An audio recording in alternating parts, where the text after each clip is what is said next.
to settle in the UK, including those who needed protection, those who settled through marriage or work routes.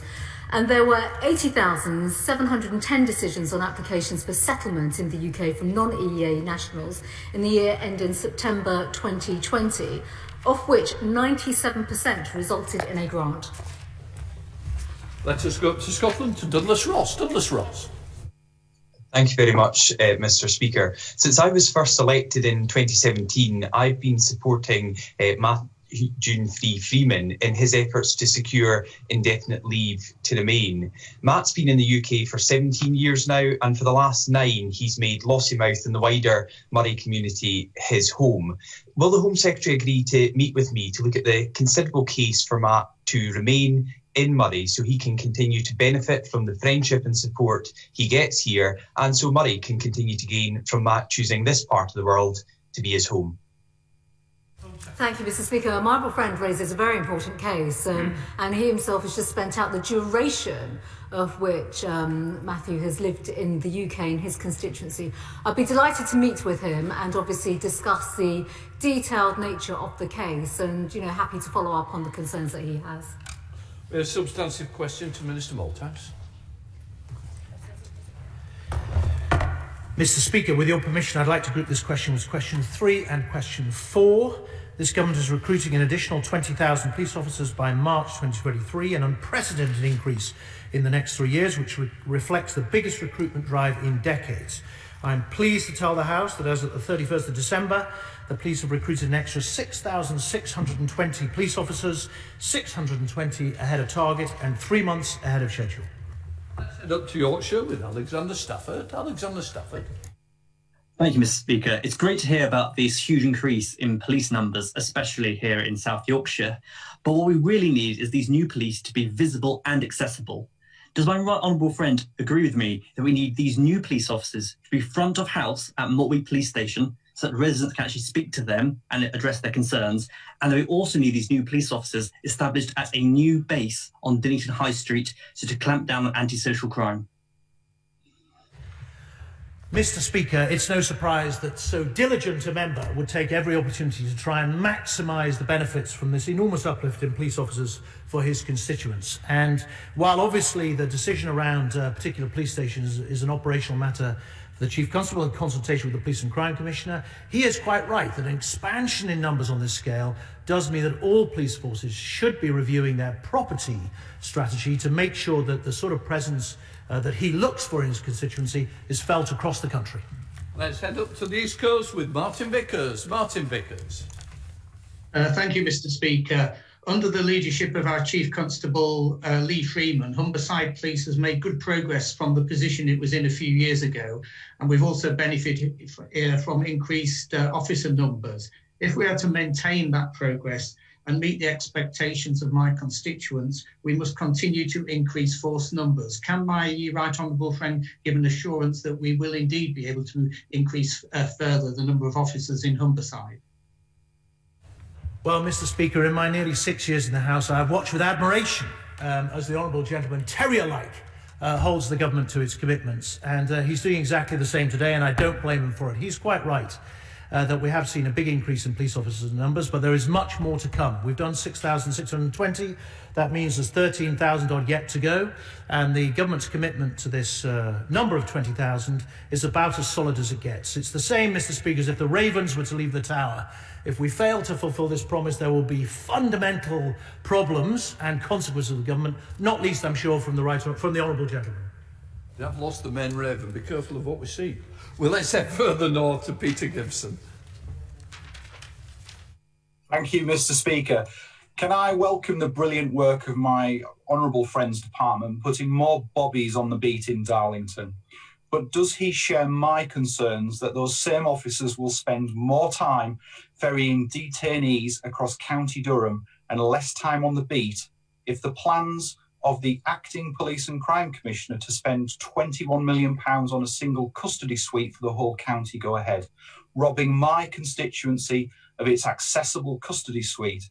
And does he agree with me that this decision should wait until after we have elected a new democratic Police and Crime Commissioner? Mr. Speaker, what a joy it is to hear a Conservative voice for Darlington once again. It was in 1987, you'll be interested to know, Mr. Speaker, my very first general election that I fought in Darlington for the then young and fresh-faced Michael Fallon, who was the successful MP in that general election. Look, Mr. Speaker, the Honourable Gentleman makes a fair point. When deciding about the disposition of custody suites and police stations across a particular force area, chiefs must have in mind the amount of time will be spent by police officers in ferrying miscreants to and from those custody suites. And I applaud him for pushing his temporary police and crime commissioner, hopefully soon to be a Conservative, George Eustice, a fantastic candidate, soon to be a Conservative who will make a sensible decision in the favour of all the people of Durham. Right, let's go to a substantive question to Minister Philp. Thank you, Mr. Speaker. The government remains committed to supporting everyone through this pandemic. Many of the wide-ranging COVID-19 measures the government has put in place are available to migrants with NRPF, including the coronavirus job retention scheme, statutory sick pay and discretionary hardship payments for those who have to self-isolate. In addition to that, migrants with leave under family and human rights routes can also apply to have the NRPF condition lifted, something which is successful now in 85% of cases in just 17 days. Let's head up to Liverpool with Ian Byrne. Ian Byrne. Thank you, Mr. Speaker. After hearing evidence of the HCLG Committee on Homelessness, the unwillingness of the Home Office to spend no recourse to public funds, and a lack of clarity around support has had devastating consequences during this pandemic for many.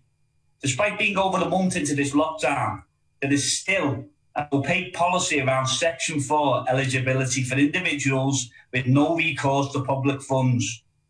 Will the Minister provide an update on this as a matter of urgency?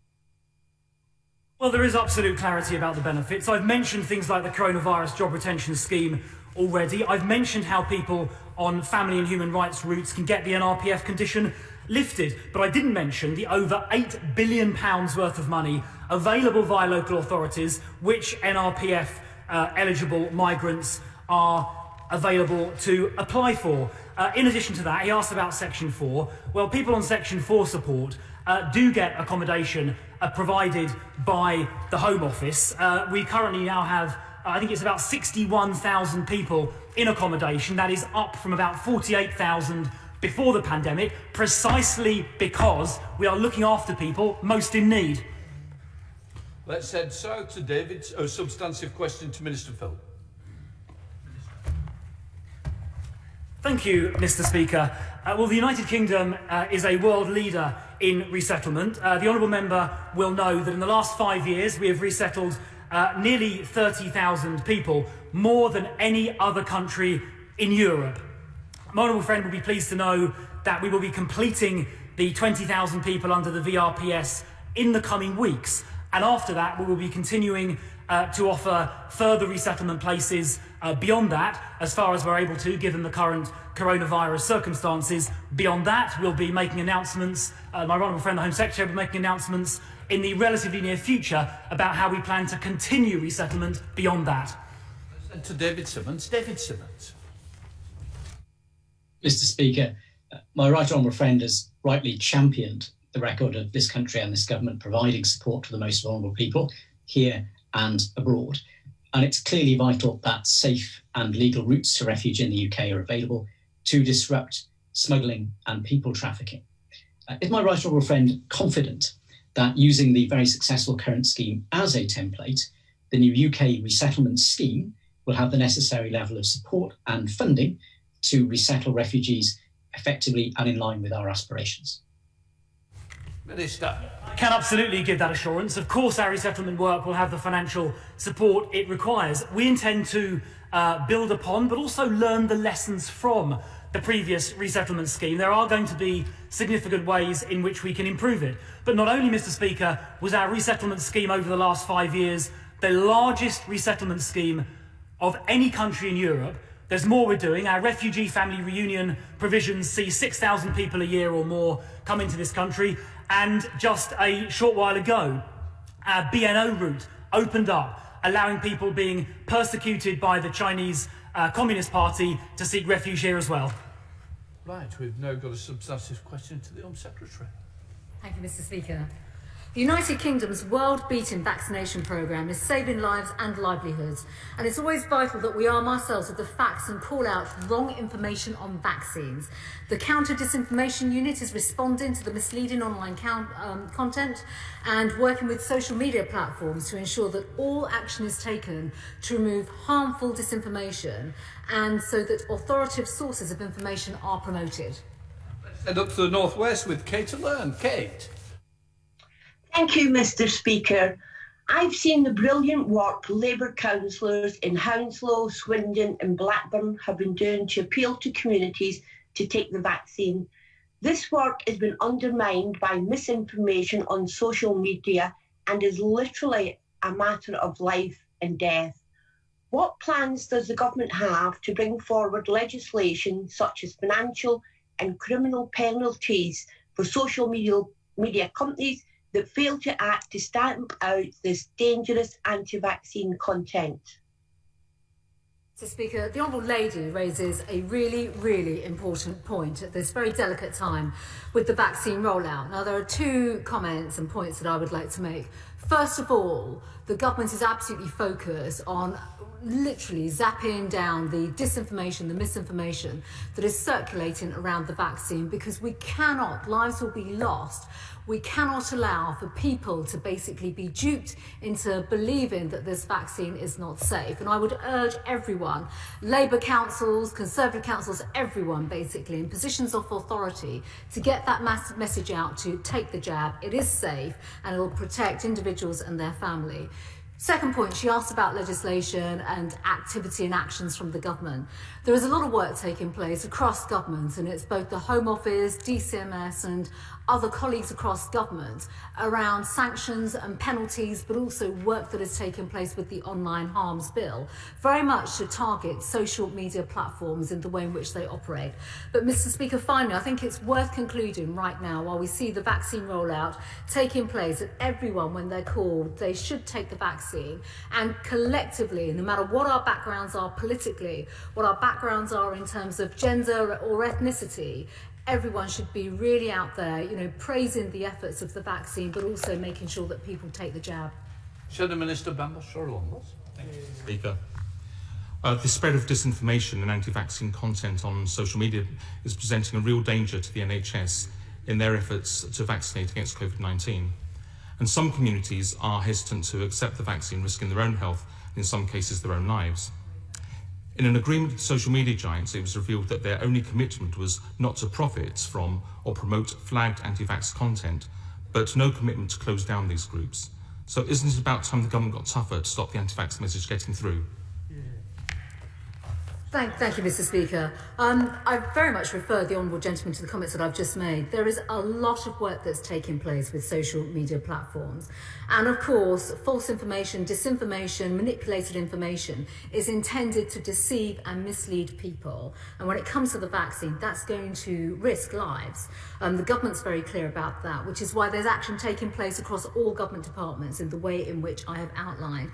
Just a point to note, Mr. Speaker, Ofcom's latest research has shown that the NHS remains the most trusted source of information on COVID-19, and therefore, it's right that we continue absolutely to put pressure on social media platforms when disinformation materialises, but also that we make sure that we maximise, through respected channels of communication, the right kind of information that goes out about the vaccine. Right, we now go to Minister Atkins to answer the substantive question. Minister Atkins. After a very difficult weekend in London, our thoughts are with the families, friends and neighbourhoods affected by those incidents of violent crime. Across England and Wales, we are increasing police capacity in the forces most affected by violent crime, investing £176 million over 2 years. We have recently consulted on serious violence reduction orders, which will give the police stop and search powers to target individuals previously convicted of knife offences. And we are investing many millions of pounds in early intervention schemes to stop young people being drawn into violence in the first place. To Edward Timpson in the Northwest. Edward.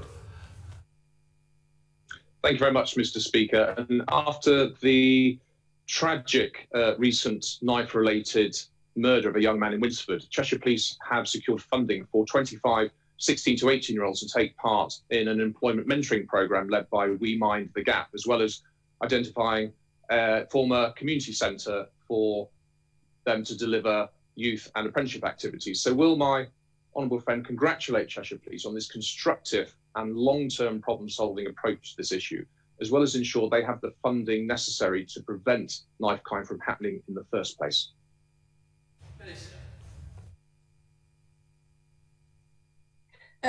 Well, my honourable friend has a distinguished record of helping the most vulnerable children in our society, and I join him in welcoming the investment in this and other intervention projects in Cheshire to tackle the root causes of violent crime.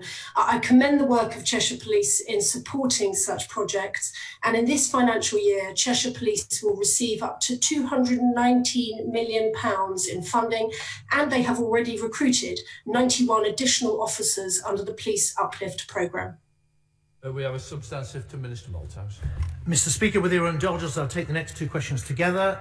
The programme continues to make steady progress, and confidence in the technical viability of the solution continues to increase. The core network has been built and much of the ultimate functionality has already been demonstrated. We're working hard to demonstrate the emerging product and agree realistic plans with users for the final stages of delivery and deployment. To Wales with Craig Williams. Craig Williams. Thank you, Mr. Speaker. I know my honourable friend knows the critical importance of the shared rural network of delivering the ESN network. It is vital for my constituency to deal with the hotspots, which are sadly all too common in Mid Wales. Will he update us, as well as the technical capabilities outlined, for the delivery of the ESN network alongside the shared rural network in Montgomeryshire and other parts of the rural areas across the UK? Well, Mr. Speaker, I share the honourable gentleman's frustration representing a large rural constituency myself. I know exactly the experience that he has, and therefore his keenness to have his constituents better connected, the all the better to reach him with their various problems and difficulties, which he will no doubt solve with skill and speed. We are rolling out the programme, and I'm pleased to say that after a difficult period, should we say, last year, the programme is back on track. We expect to be appointing contractors to allow the execution of the shared rural network later this year, but I'm more than happy, once we have clarity on the programme, to write to him with details of where and when he can expect his mast to be lit up. Let's head north to Andrew Bowie. Andrew Bowie. Thank you very much, Mr. Speaker. I thank my honourable friend for that answer. Like my honourable friend from Wales, many communities in my constituency, in particular around Auchenblade, Drumtochty and the wider Mearns area, are unable and remain unable to get adequate or even any phone signal at all. And having been promised that the emergency services network would contribute to solving that issue, many are still to connect to decent 4G services. Can I ask what the delay seems to be in opening up the mobile telephone mast to commercial operators, as was initially planned? Minister. Well, Mr. Speaker, I know that living in one of the most beautiful constituencies in the country is not sufficient compensation for a lack of connectivity, although it is some commiseration to his constituents. And as somebody who found out just the other day that the fibre network in my constituency has been stopped 200 metres short of my house, Mr. Speaker, frustratingly, I understand the impatience for connectivity in his area. It is true to say that we have experienced some delays, not least on legal negotiations last year. Those happily have now been overcome, and I'm confident we can proceed with all speed now to make sure that the shared rural network alongside the emergency service network is rolled out on schedule to 2025. Let's head to Croydon with the Shadow Minister, Sarah Jones. Sarah Jones. Thank you. The new emergency services network, much needed to replace our outdated system, has become yet another embarrassment for the Home Office. Costs have spiralled to an eye-watering £10.3 billion, and constant delays mean the project won't be finished for up to 7 years. Now, local police forces, already under strain from cuts and from COVID, have to foot a large part of the bill, and their bill has just gone up by £600 million. £600 million would fund around 8,000 new police officers. And yet when I asked the Minister about this in a parliamentary question, he said the extra cost was, and I quote, minimal. Mr. Speaker, there's a pattern. £600 million is minimal. The catastrophic loss of 400,000 essential data records is brushed aside and still no answers given. Home Secretary breaks the ministerial code, and we're all somehow to brush that aside as well. Mr. Speaker, when will this government accept that their incompetence is wasting taxpayers' money, delaying vital work, and putting the public at increased risk? Well, Mr. Speaker, I understand that the Honourable Lady feels her job is to trade in hyperbole, but I think she's slightly overstated the case today, not least the cost of the emergency service network, which is actually only, although it's assumed about £4.2 billion, not the 10 billion plus that she quoted. Look, all governments of all stripes, and indeed many private companies, experience challenges, should we say, in executing large technical IT projects, and this project has been no different. Having said that, we've made significant changes to the leadership team. We've reset the project. It's broadly back on track, and critically, we now have a new system of effectively joint decision-making with the end users, the police and other emergency services, which we believe is breeding much greater confidence in the programme over the next, at the moment, and hopefully over the next 2 or 3 years as we bring it to execution. It is an absolutely vital piece of equipment for police officer safety and indeed for the better prosecution of crime, and we're determined to get it right. We now have a substantive question to Minister Phil. Thank you, Mr. Speaker. With permission, I would like to group this question with question number 14. Mr. Speaker, the asylum system is in need of fundamental reform, and the Home Secretary and I will be introducing legislation in the relatively near future to do exactly that. Too many people come into the UK having first passed through a safe country, for example France, without having claimed asylum there. We're determined we're going to have an asylum system which will protect those people in genuine need of protection while preventing the abuse that we sadly too often see. Let's put up to Bolton with Mark Logan. Mark Logan. Mr. Speaker, I completely agree with the Minister. Our asylum system needs to change ASAP. My constituents are vocal about how long it's taking to process their applications, often leaving them in limbo for months on end. For example, Shahid suffers from severe depression and has been waiting 16 months whilst he cares for his disabled wife, but can't get carers allowance whilst his application is pending. Likewise, Aswood was told that their application would take a maximum 6 months to process. It has now been 13 months. May I kindly ask the Minister to meet with me to discuss how we can bring some closure to my constituents? I'll certainly be happy to meet my honourable friend to discuss the particular case that he raises, and we'll follow up to arrange that.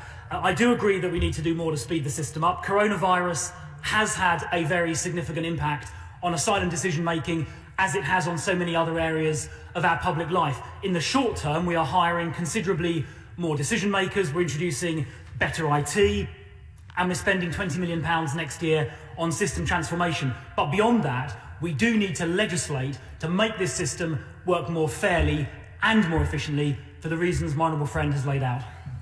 Let's head south to Damien Collins. Damien Collins. Thank you, Mr. Speaker. Can my honourable friend confirm that Napier Barracks in Folkestone is only a temporary facility to accommodate people in the asylum system, that it's unsuitable for individuals to be placed there for prolonged periods, and that post-COVID and with a reformed asylum system, which is swifter in processing applications, we should avoid using facilities like this in the future? Well, I can confirm that Napier was set up in response to the enormous pressures placed on our asylum system owing to the coronavirus pandemic. We have set it up in such a way to be safe. It is, of course, accommodation that was previously used by the brave men and women of our armed services. We do make sure that it's clean, it's secure, and there is health provision on site. It's not intended for use in perpetuity, and I'll be very happy. I know that the honourable gentleman, I think, spoke over the weekend to the Home Secretary, and we'd be very willing to maintain a very close and active dialogue with my honourable friend and the local council to make sure that it's managed as well as it possibly can be. Let's go to SNP spokesperson in the north with Stuart C. MacDonald. Stuart C. Thank you, Mr. Speaker. The repurposing of disused army barracks to house asylum seekers is proving a disaster and a disgrace. And what is worse, the leaked impact assessment shows this dreadful policy was justified by wild notions that proper support and accommodation could undermine public confidence in the asylum system. In short, the Home Office was pandering to gutter politics. So will the Home Office apologise for suggesting people in the UK oppose decent support and care for asylum seekers and close these barracks urgently? Well, there is no apology due. As I just said, these barrack accommodation units were previously used by the brave men and women of our armed services. They were good enough for the armed services, and they are certainly more than good enough for people who have arrived in this country seeking asylum. We fully comply with all of the relevant guidelines. In response to his question about this country's stance towards asylum seekers, we are now spending, getting on for £1 billion a year, accommodating asylum seekers, a record that I think stands comparison to any country in Europe, indeed any country around the world. So there is no apology due, and certainly none will be made. Right, let's have the second question from Stuart C. MacDonald. Thank you, Mr. Speaker. The sad fact is that this policy is undermining the UK's reputation as a welcoming place. But what's almost as bad as the impact assessment are these Home Office claims that people who criticise use of the barracks are insulting our armed forces. Because, Mr. Speaker, it's the Home Office that insults our soldiers by using them as cover for these disgraceful policies. Former senior military legal advisor Lieutenant Mercer has agreed that it is wholly inappropriate to house asylum seekers in disused army barracks. This treatment is nothing more than naked hostility to very vulnerable people. So he won't listen to me. Will he listen to Lieutenant Colonel Mercer, a host of respected medical organisations, and close these barracks quickly?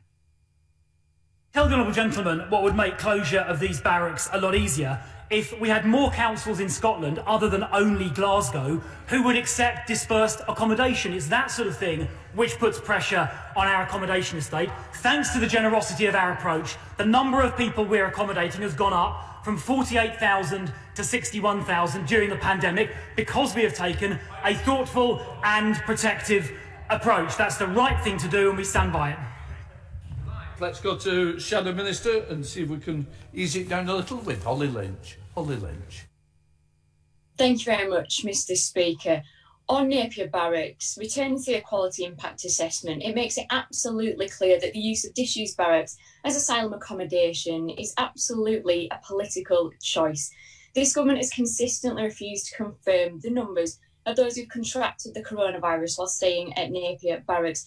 But I understand that out of around 400 people, 105 who did not have the virus were moved out, leaving us to draw our own conclusions about just how massive an outbreak took place there. Does the Minister not agree with me and others that the use of barracks as asylum accommodation has been both a moral and public health disaster, and people must be moved into dispersed accommodation as a matter of urgency? Well, I don't agree with that. As I've said already, we've been closely consulting with Public Health England throughout this episode. The use of this kind of accommodation is appropriate and suitable. We need to have regard to a range of factors, including value for money. We've had to use a large number of hotels in order to accommodate people during the coronavirus pandemic, which do not represent particularly good value for money. And I can say that barrack-type accommodation not only is suitable, but it's a great deal cheaper than hotels. And all of us owe a duty to the general taxpayer to ensure value for money, and this government makes no apology for that. Let's head to the South West with a substantive question to Minister Foster. Minister. Thank you, Mr. Speaker. Throughout the pandemic, we have kept our border measures under constant review, including regular liaison with the devolved administrations, given their responsibilities in this area. On the 27th of January, the UK government announced further action for outbound and inbound passengers to minimise travel across international borders and reduce the risk of COVID-19 transmission. Let's head north to Martin Doherty-Hughes. Martin Doherty-Hughes. I'm sure I'm not the only person on these islands, Mr. Speaker, who's been left to wonder why the party which has spent so much of the last 5 years talking about taking back control of borders seemingly completely fluffed the opportunity to do so when there would have been almost unanimous support in the House. So can the Minister therefore advise the House what defence the Prime Minister previously gave Cabinet for not closing the border on the Home Secretary's advice? Minister. Well, thank you, Mr. Speaker. I have to say, given the positive engagement we've had overall with the Scottish Government on this area, it's disappointing to hear the tone of the Honourable Gentleman's question. In deciding on border measures, the UK government must take into account a number of factors, including the rather obvious need to keep key supply lines across the short straits open and routes to and from the Republic of Ireland. But to give a background, since the health measures came in, we've conducted more than 3.7 million spot checks of passengers arriving at the border. And as part of the new testing requirements, carriers are required to check the test results, and a fine can be levied on passengers who fail to comply with these requirements of up to £4,000 in England and Northern Ireland and £960 in Scotland and Wales. Substantive question to Minister Phil.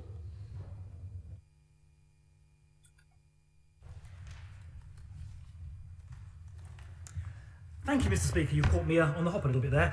The government is taking a huge range of measures to prevent these dangerous and illegal crossings. Most notably, the Home Secretary reached an agreement with her French counterpart in late November to increase the number of, grouped indeed, Mr. Speaker, with question number 20, to increase the number of gendarmes deployed on the French beaches and to take a variety of other steps aimed at preventing embarkations from the French shores. What I would say to anyone considering this trip is that it's dangerous, you are putting your lives at risk, it is illegal, but most of all, it is unnecessary, because France is a safe country where it is perfectly possible to claim asylum.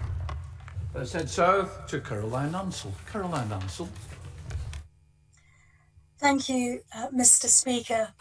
Last month, the Eastbourne RNLI rescued in the Channel over 30 migrants who got into difficulty there.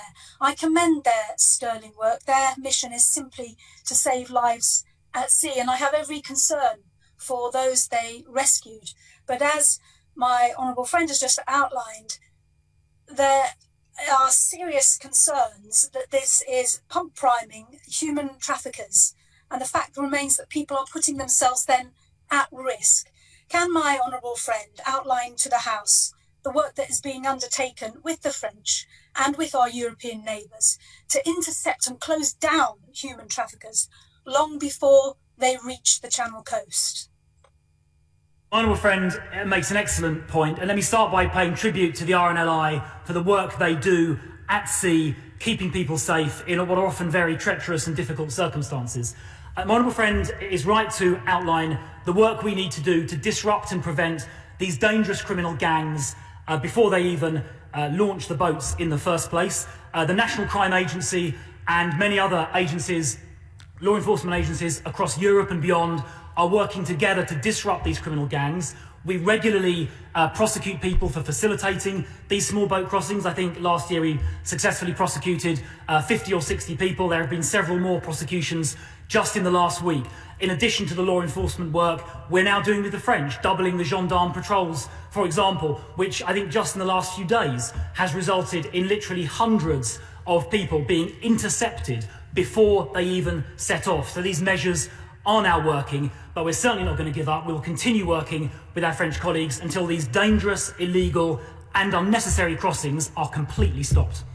Let's go along the coast to Natalie Elphick. Natalie Elphick. Thank you, Mr. Speaker. Will my honourable friends join me in thanking Kent Police and the Police and Crime Commissioner Matthew Scott for their important work on this issue of migration and border policing? And can he assure me that across my whole constituency in Dover and Deal and at nearby Napier Barracks, that Kent Police are having extra funding for carrying out this vital work? Well, I pay tribute to the work the Honourable Member for Dover has done in standing up for her constituents consistently on this issue, and to Matthew Scott, who does such a fantastic job as Kent's Police and Crime Commissioner. No doubt he will be triumphantly re-elected shortly. On the question of resources, Kent have had an extra 162 police officers recruited so far, and I believe there are many more to come. Assuming the precept is used, then they will have an extra £19.5 million in the next financial year as well. But in addition to that, if there are particular issues caused by small boats or indeed by the barracks at Napier, they are able to apply to the Home Office for exceptional funding, and if they feel that is merited, I would certainly encourage them to do that. Substantive question to Minister Atkins. Minister Atkins. Thank you, Mr. Speaker. We will bring forward legislation this session to give the police the powers they need to tackle unauthorised encampments by moving people on and seizing vehicles where necessary. Intentional trespass will become a criminal offence, and we will broaden the range of harms that can be considered by the police when directing trespassers away from land. So with Sarah Atherton. Sarah Atherton. Thank you, Mr. Speaker. The Home Secretary will know I wrote to her back in June regarding unauthorised encampments, and I thank her for her response.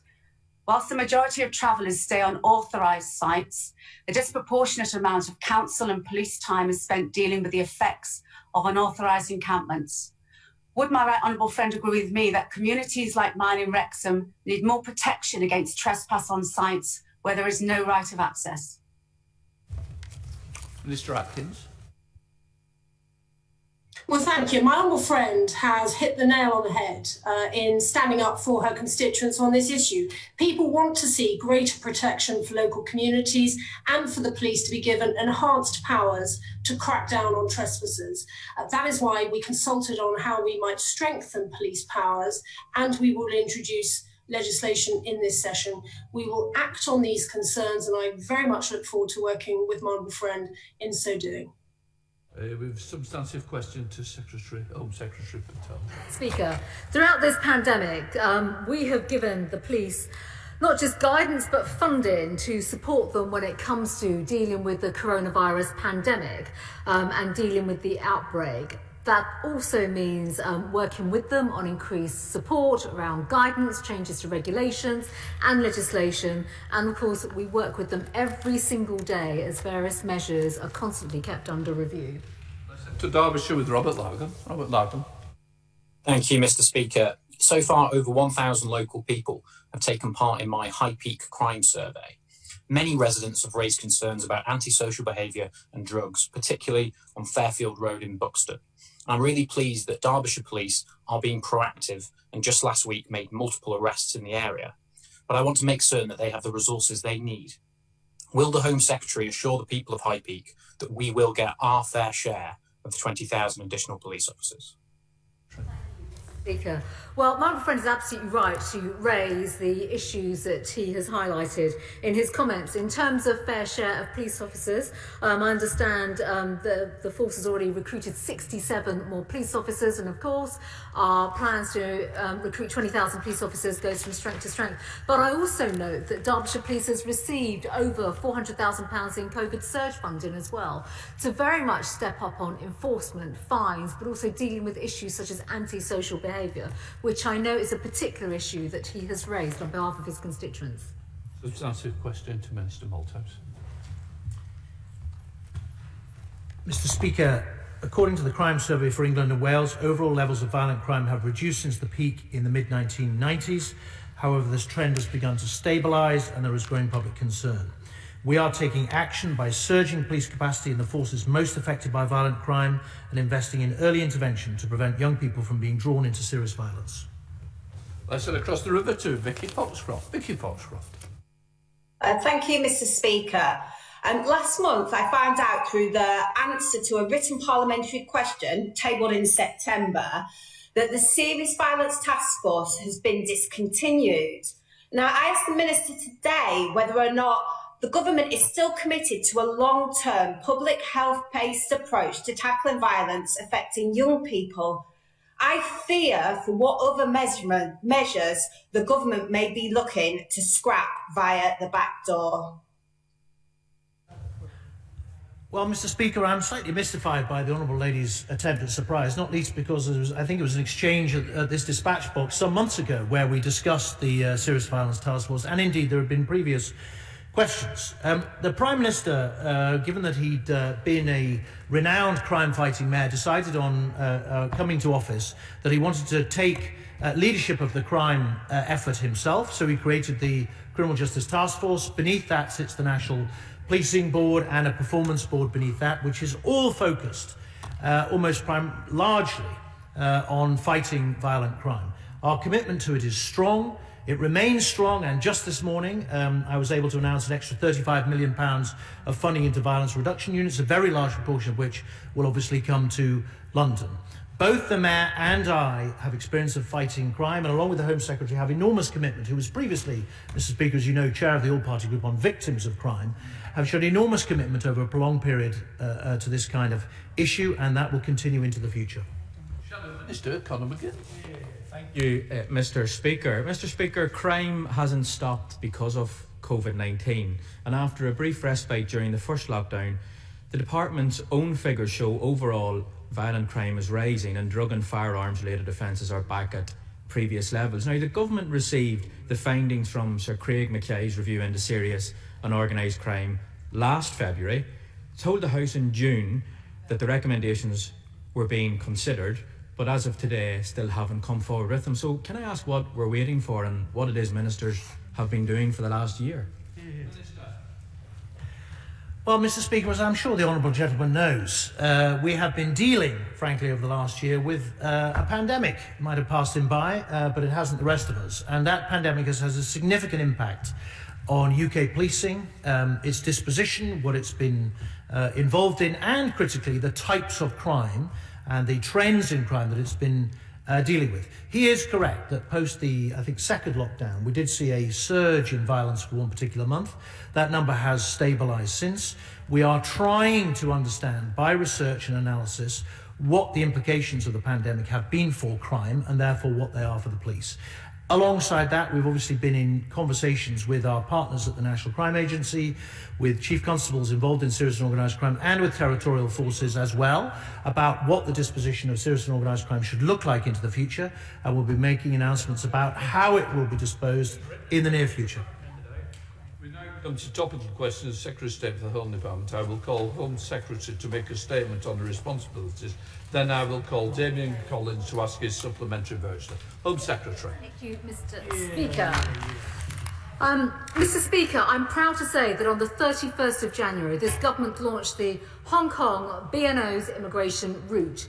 The commitment to create this route was made following the Chinese government's imposition of the new national security law in Hong Kong.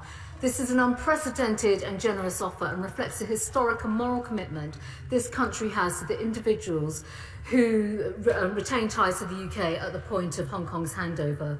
Through this route, we will welcome BNO status holders and their family members to the UK on a pathway to citizenship. And from the 23rd of February, Mr. Speaker, those with a BNO, Hong Kong, SAR or EEA biometric passport will be able to apply for the route through the fully digitalised process using new technology developed through the UK's points-based immigration system. I'm clear that we must give BNO status holders every opportunity to thrive in the UK. Officials are working with colleagues across departments to look at integration. This absolutely speaks about global Britain and how we'll always stand up for what is right in the world and welcoming those who come to the UK in the right and proper way. We now head to Damien Collins. Damien Collins. Thank you, Mr. Speaker. On the 28th of January, my constituent Andy Aitchison, an accredited journalist who'd taken photographs that morning of a demonstration at Napier Barracks in Folkestone, was arrested by 5 police officers at his home, charged with criminal damage and held for questioning for 7 hours. The police confiscated his mobile phone and photo camera card, and last Friday the charges were dropped and the case closed. If my right honourable friend agree, there should be a review of the guidance given to the police before action like this is taken against accredited journalists. And does she agree that Mr. Aitchison should have a clean record as he's committed no offence? Thank you, Mr. Speaker. Mr. Speaker, with regards to the case that my honourable friend has highlighted, he will know that Kent Police were called following a report of a particular protest and an incident. Now, all decisions on arrests are an operational matter for the police, and the police, make arrests in line with their duties to keep the peace and to protect communities. I'm afraid at this stage that's all I can say because an arrest has been made, but I have no doubt that Kent Police will continue to keep all interested parties, including my honourable friend, updated on this particular case. In fairness, I was contacted as Speaker as well, so it did go along the way. Now I've Shadow Home Secretary Nick Thomas-Simmons. Thank you, Mr. Speaker, and I'd like to begin by wishing the Right Honourable Member for All Baxter Sidcup a swift recovery following his recent surgery. Mr. Speaker, hotel quarantining for travellers will be introduced on a far too limited basis for 33 red list countries on the 15th of February, over 50 days after the South African variant was discovered in the UK. To prevent a variant reaching our shores, the that could threaten the vaccination programme, this should be a comprehensive policy. And worse still, analysis over the weekend showed that of the 41 countries that have confirmed they have cases of the South African strain of the virus, 29 are not subject to the hotel quarantine controls. Neither are a further 6 with the Brazilian variant. So when will the government publish the specific scientific basis for its existing red list? The Honourable Gentleman and I have spent some time, I think, at this dispatch box discussing this particular issue. And I think, Mr. Speaker, it's important that I make a couple of points to emphasise the work of the government. Of course, these new health measures at the border are necessary to protect public health and, of course, our world-class vaccination programme. We have, throughout the pandemic, obviously kept all measures under review. That is absolutely right. The Honourable Gentleman mentions new variants. But I do think, and I do just want to emphasise that in particular, in light of the many discussions that have taken place at this dispatch box, both by the Honourable Gentleman, myself and other colleagues from government departments, the Labour Party themselves, have repeatedly flip-flopped around hotel quarantining measures. The government has been very clear in terms of measures will be announced, not just in due course, because there's a lot of operational and logistical planning that's taking place around these measures. And I think at the same time as well, it's really worth recognising there are many people on the front line looking at the implementation of this policy based on the advice by SAGE and other government advisors. And it's important that we, take time to absolutely make sure these measures are put in place in the right way. Nick Thomas-Simmons. Thank you, Mr. Speaker. The Labour Party haven't flip-flopped on this. A 14-day blanket quarantine was only necessary because of the government's own failure on testing. And secondly, whilst the Home Secretary and I have had plenty of discussions about it, she was very clear about her own views last March that the border should have been closed, and we've all seen that on the video. But isn't it true that ministers have been behind the curve throughout? No formal quarantining system until June last year, and when it was introduced, it's ineffective. South African variant already here.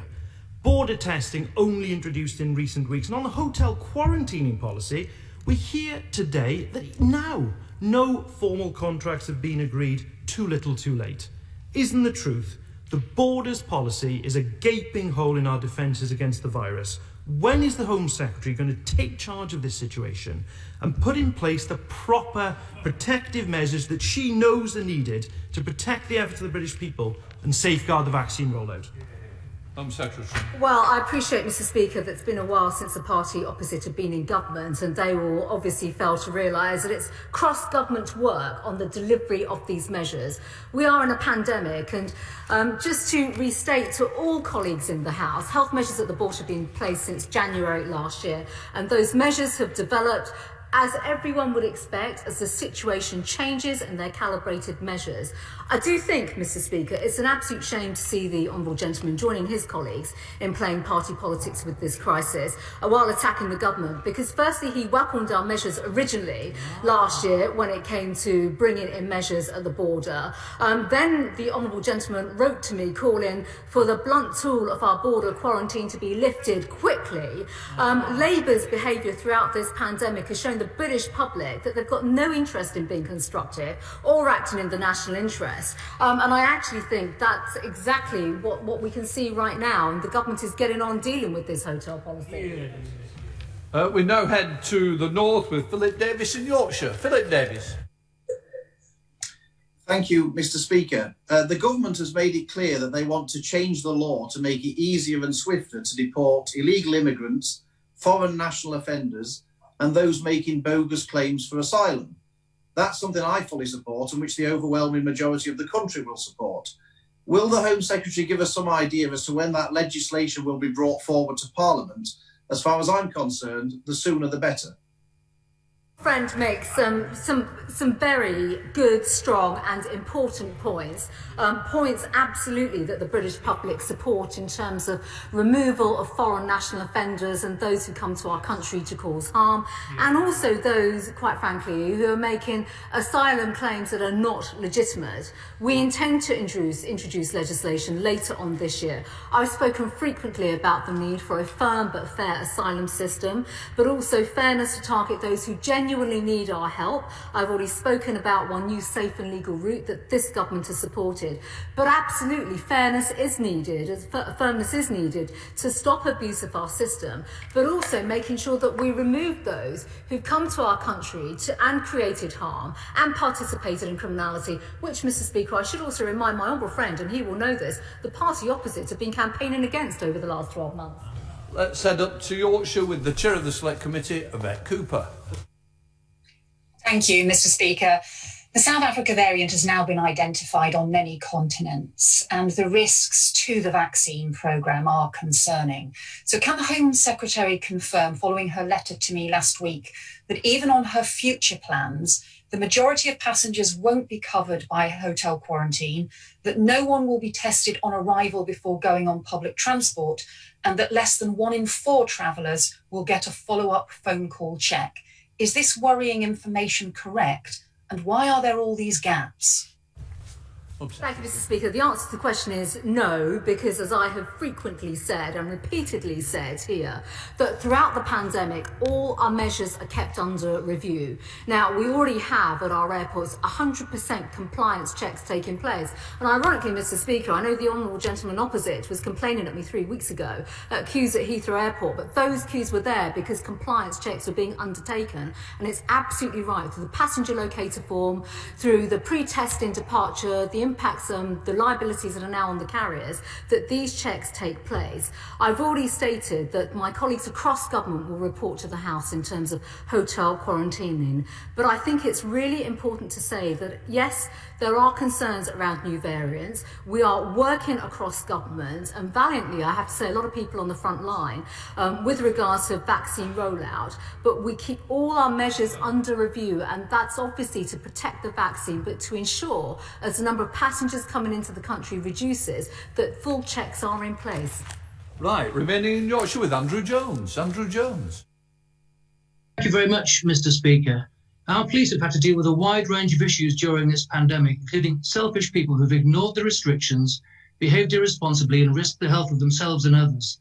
So does my right honourable friend agree that now more than ever we should be supporting our brave police officers as we roll out the vaccine? Well, my friend is absolutely right, and he's already heard me speak about the amazing work of people on the front line, and absolutely that relates to our police officers, but also our serving fire officers as well, who are working at local resilience, in local resilience forums to literally deliver the vaccine, safeguard the vaccine, make sure people are getting vaccinated, no doubt at local sites in his constituency. The British public are fed up of seeing egregious breaches. It is the police on the front line, day in, day out, who are protecting the public, but also putting themselves in harm's way, and we're absolutely right to support them. We're going to have to speed up the answers, I'm afraid. Let's head to Rosie Dustfield in Kent. Rosie. Thank you, Mr. Speaker. We've heard several times today about Napier Barracks in Kent, very near to my constituency, and I support calls by the members for Folkestone and Cumbernauld, the Bishop of Dover, Kent Refugee Action and others, for the Home Secretary to close this facility. Meanwhile, Clear Springs Ready Homes, the company awarded the contract to run Napier, stands to earn £1 billion from its government work. Does the Minister or Home Secretary disagree with all those I mentioned and believe that they're doing an adequate job in providing safe, suitable accommodation and services to those asylum seekers, most of whom have fled war, torture and persecution? Thank you, Mr. Speaker. It is absolutely right that we have a statutory duty as a government to provide accommodation and the right kind of accommodation for people who have come to our country to claim asylum. No one would dispute that at all. With regards to Napier, in fact, I spoke to one of the ward councillors at the weekend as well, and I've been in touch with local MPs and representatives from the local authority. We're working with everyone to make sure that place, the base is secure. It absolutely is. It's COVID compliant, has been from day one, and that all the suitable accommodation measures are put in place, and that is absolutely correct. Mark Jenkins. Thank you, Mr. Speaker. Workington has a significant problem with unauthorised traveller encampments.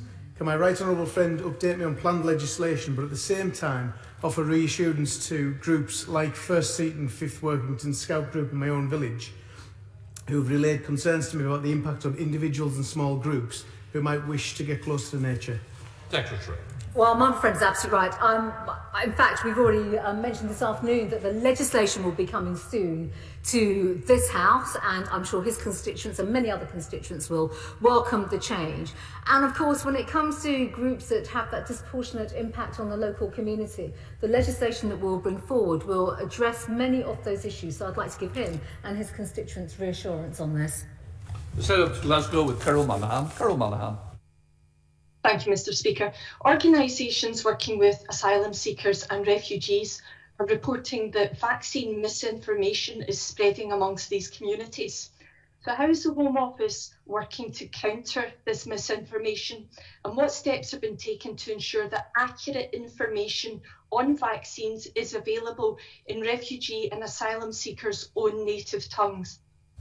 Thank you, Mr. Speaker. Well, first of all, on misinformation and disinformation on the vaccine, we are working across government to ensure that the right information is being put out, as I've already said earlier on in the House. Specifically to refugee groups, I mean, we have health facilities, refugees have access to medical help and medical support, and obviously that has continued throughout the coronavirus pandemic. And all I would say on this, when it comes to people getting the vaccine, as I said earlier on, everyone should make sure that when their turn comes, they should take the jab and ignore this misinformation. I'm sorry she's shaking her head. Everyone across government is working night and day to deal with misinformation, and I've said it many times, and I hope that all colleagues in this House will unite across the board, forget political divisions here, to ensure that everybody who should get the jab absolutely takes the jab. Stuart Anderson. Thank you, Mr. Speaker. I've been running a campaign in Wolverhampton to raise awareness for people what support is available should they become victims of crime. And I thank the Secretary of State for all the work she's done in our great city, but can she tell me what more can be done that we can provide the support for these victims and see a safer Wolverhampton? Well, I thank my honourable friends, and I really look forward to coming back to Wolverhampton when obviously circumstances permit. And I thank him for the great work that he's doing locally as well, with local groups, organisations and the police as well, to protect the victims of crime, but also to do much more in terms of preventing crime. So quite frankly, police uplift, more police officers, the money that we're putting in, record sums of cash into policing, all of which will go into preventing crime, but also making sure that victims are safeguarded. Let's head up to Merseyside with Bill Esterson. Bill Esterson. Today's reports of hundreds of travellers coming from the UAE via Dublin show loopholes in the existing quarantine arrangements. So why are next week's new quarantine arrangements not plugging all of those loopholes and making sure that everyone who comes here from whichever country is covered by them, to prevent those loopholes, seeing further variants like the South African one, which is already in my borough of Sefton, so that we can stamp out the excess input or incoming variants into this country and protect people here while we roll out the vaccine? Well, Mr. Speaker, as I've said several times now already, all measures are under review. Colleagues across government are working to implement the hotel quarantine policy and the logistics involved in that. But not only, this isn't just about hotels, this is absolutely about compliance and enforcement. And we have measures in place at our ports and our airports to make sure that people are being checked and compliance is being followed. Let's head to Staffordshire with Jack Brereton. Jack Brereton. Thank you, Mr. Speaker. In Stoke-on-Trent, 1 in every 250 people is now an asylum seeker, putting disproportionate pressure on local services. So will my right honourable friend tell me what her departments are doing through Operation Oak to ensure genuine refugees proportionally spread instead of putting all the pressure on places like Stoke-on-Trent? Well, I thank my friend, and he and I have spoken about this previously as well, and I very much recognise the pressures that he's experiencing in his constituency. We are obviously, throughout this pandemic, we have had accommodation pressures. We are implementing a recovery programme, which he is familiar with as well. And obviously, within that, we are looking to accelerate where we can in a COVID-compliant way, working with Public Health England and working with all the relevant organisations he is familiar with, to move people out of contingency accommodation into much more dispersed accommodation across the UK. Let's cross over the M6 to Christian Matheson. Christian Matheson. Thank you, Mr. Speaker. The Home Secretary must have seen the survey by the Usdaw trade union of attacks on shop workers in 2020. Of the 2,700 surveyed, 88% had suffered verbal abuse, 61% had been threatened by a customer, and 9% had been attacked. When will the government bring forward legislation to protect shop workers who are in the front line in combating this virus by providing so much support to us? Well, the Honourable Gentleman will know my very strong views on this, and I've spoken about this previously. And last year, when the pandemic started, we saw the most appalling abuse and attacks on shop workers. We're working with colleagues in government, so please let me give the Honourable Gentleman my reassurance on that. But this type of violence and abuse should never, ever be tolerated at all. And, we will continue to work with employers as well to make sure they're doing everything possible to protect their own employees, their shop workers. Let's head to Wales with Dr. James Davies. Dr. James Davies. Thank you, Mr. Speaker. At the same time that many elements of our lives have moved online, so too has crime. From emails phishing for online banking details to COVID-19 vaccination scams, cyber criminals are using increasingly diverse and sophisticated methods to steal our details, take our money, and put us in danger. Can my right honourable friend outline her department's latest intentions to tackle cybercrime and keep us all safe?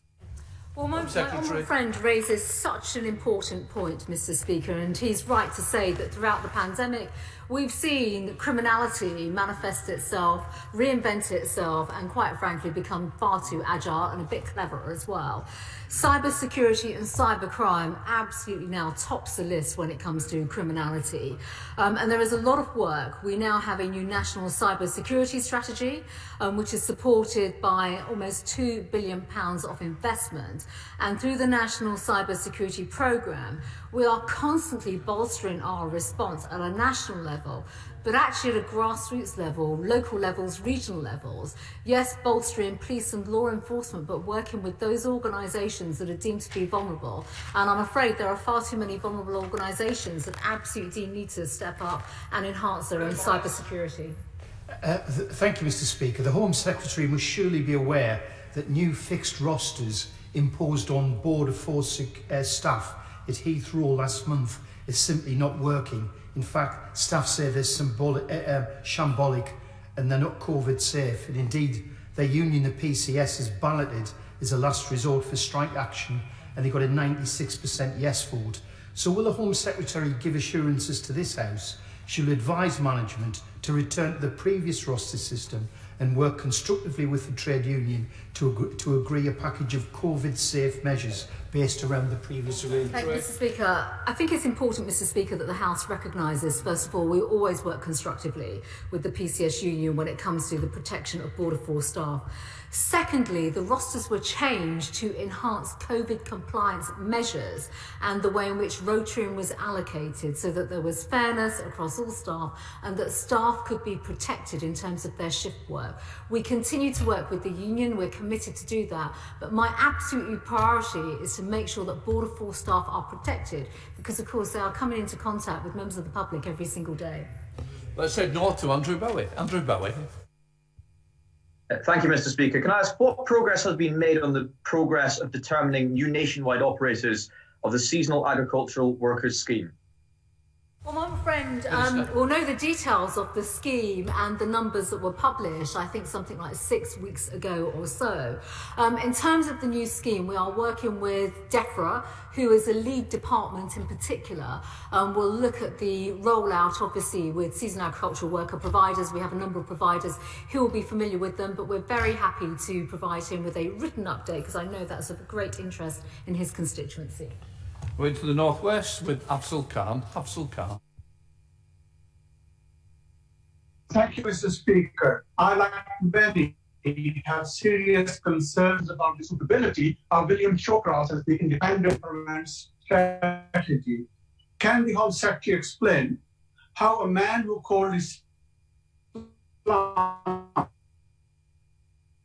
Well, sorry about that. We'll now go across to Margaret, or up to Scotland to Margaret Farrier. The greatest and most talented. Margaret Farrier. Thank you, Mr. Speaker. Will the Home Office exercise discretion and flexibility for current UK-based Hong Kongers by incorporating the time they have already spent in the UK under a Tier 4 or Tier 5 visa should they wish to apply for the new British National Overseas Scheme? Thank you, Mr. Speaker. The scheme has only just been launched and we're working with all sorts of civil society organisations. Let me just give the Honourable Lady that reassurance. I've spent a lot of time myself in dialogues, round tables with a range of representatives. So having just launched the scheme, which is a bespoke route, it is a bespoke humanitarian route that has been created for BNOs, we are absolutely looking at how we can ensure that route works well, but also that we engage with various sectors, NGOs, civil society, to ensure that we don't miss people. Right, let's head to Wales with Liz Saville-Roberts. Liz Saville-Roberts. Given the planning permission for the asylum seekers' temporary accommodation at Penally in Pembrokeshire is due to run out by the end of March, can she confirm that the local community will this time be fully consulted on the camp's future and that all new transfers to the site will cease in the intervening period? Thank you, Mr. Speaker. If I may, Mr. Speaker, I think it's an important point, actually, which my honourable colleague, the Minister for Immigration, Courts and Compliance, touched upon, that when it comes to asylum accommodation, I'm so disappointed to hear that colleagues across the House are simply not supportive of accommodation when many local authorities themselves fail to cooperate with the Home Office to identify sites in their constituencies. So quite frankly, the hypocrisy, basically saying we don't want asylum seekers here, send them elsewhere, is simply not acceptable. We consult with everybody. I can give the Honourable Lady that assurance. We will work... Secretary, I'm sure you didn't mean it was a hypocrisy of a member, of course. It was a general term. Let me correct that, Mr. Speaker, in the broadest possible sense, that we cannot have this situation where local authorities literally refuse to engage with us while at the same time saying that consultation is not taking place. Question, Graham Stringer. Thank you, Mr. Speaker. We know that Greater Manchester Police are in special measures. We know the Chief Constable is on gardening leave. We know that victims of crime in Greater Manchester are at risk. We even know that police officers going out on calls are at risk because they're not getting the information. The Mayor of Greater Manchester tells us he is not getting the information from the police. I know the Home Secretary has previously replied that she is not getting the information from Greater Manchester Police. Can she tell the House when she expects to get the information from Greater Manchester Police that will enable us to know if there is an improvement in an appalling situation? Secretary. The Honourable Gentleman is absolutely right. It is an appalling situation. It is an absolutely appalling situation. He will also know that the Mayor's responsibility is to ensure Greater Manchester Police act immediately in terms of the force improvement plan. My honourable friend, the Policing Minister, has been working assiduously on this and has met the Deputy Mayor and the Acting Chief Constable as well. We do have a force improvement plan. We intend to use this to get information, to get data, but also to hold everybody to account over what has happened in terms of that failure on data collection and ultimately the impact that has had on victims. I'm suspending the House for 3 minutes to enable necessary arrangements for the next business order.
I call Tobias Elwood to ask his urgent question. Tobias Elwood.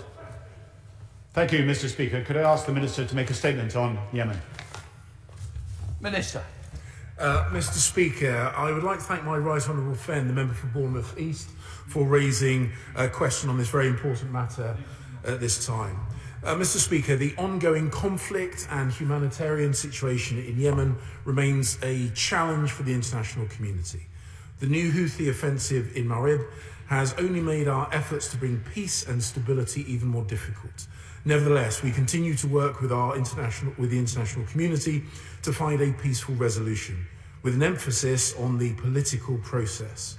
The UK is playing a leading role in responding to the crisis in Yemen through both our humanitarian response and our diplomatic influence. We actively support the UN Special Envoy Martin Griffiths in his work to reach a political solution, and we pay tribute to his tireless efforts to bring about peace. Mr. Speaker, the UK has pledged over £1 billion in aid to the humanitarian response since the conflict began. My right honourable friend, the Foreign Secretary, and I have regular calls with partners on Yemen. Recently, the Foreign Secretary has spoken to Secretary Blinken in the new United States administration and the Saudi Foreign Minister.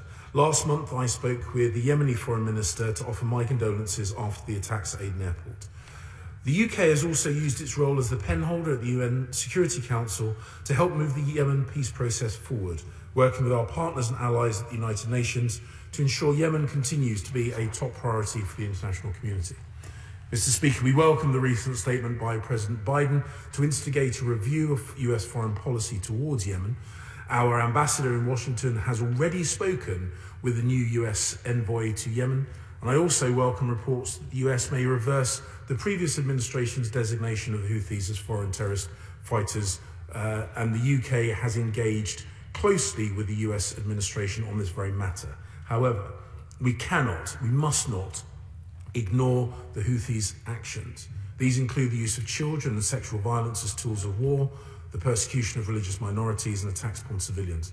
On 30th of December, the Houthi attacked Aden Airport, killing 27 civilians and injuring over 100 others. We must address the Houthi sense of impunity to make the peace process meaningful, and this must extend to other actors in the region, notably Iran. I note the US decision to pause its arms exports whilst it reviews its policy towards Yemen, and I can reassure the House that the government takes its own export responsibilities extremely seriously and assesses all export licences in accordance with strict licensing criteria. Mr. Speaker, the political settlement is the only way to bring about long-term peace and stability in Yemen and to address the worsening humanitarian situation. This government remains committed to bringing an end to the conflict. I call Tobias Elwood, who has 2 minutes. Mr. Speaker. Last week, President Biden gave his first foreign policy speech, reversing many of the isolationist policies of his predecessor and seeking to re-engage with like-minded allies in order to revisit major global hotspots neglected by the West. And the complex civil war in Yemen was named specifically, now entering its 7th year. Today, it's the largest humanitarian catastrophe in the world. The US President has appointed a new envoy, as we've just heard, and will end support for the offensive operations and connected arms sales, seeking to re-establish the conditions for a ceasefire and fresh peace talks. The war in Yemen is complicated. The country never properly stabilized following unification in 1990, and President Hadi has struggled to handle corruption, unemployment, tribal disputes, and most critically, separatist and extremist agendas pursued by the Houthis and Al-Qaeda, respectively. The Houthi advance into the capital in 2014 led to UN Security Council resolutions that legitimized a Saudi-led military coalition to support President Hadi. And despite many rounds of talks, some of which I was involved with as a former minister, 6 years on, we are no closer to peace. Indeed, conflict has spilled out into a wider proxy war. So the US reset is to be very much welcome. And this poses our first big test of what global Britain means in practice. In that spirit, can I encourage the UK to fully align ourselves with our closest security ally, to end similar arms exports connected to the war and reverse the cuts to our overseas aid budget? And, as the UN Security Council penholder on Yemen, could I recommend firstly the UK offers to host a UN summit that looks at political options for peace, and secondly the UK is willing to commit British forces to any UN stabilisation effort that may be required once a political settlement is reached. Mr. Speaker, this is a real opportunity for Yemen to end the war. I hope the Minister can confirm today that Britain's resolve to play a leading role. Minister. Mr. Speaker, I thank my right honourable friend for the thoughtful contribution he's made and the work that he did as the Minister in this portfolio. I can absolutely confirm that the United Kingdom's desire to bring about a peaceful settlement in Yemen is unwavering. We will continue to work with our international partners, both the United States and also regional partners, to bring this about. He puts forward a number of specific points. The UK has, indeed I have on a regular basis, spoken with the UN envoy to Yemen, Martin Griffiths, and we fully support his work. What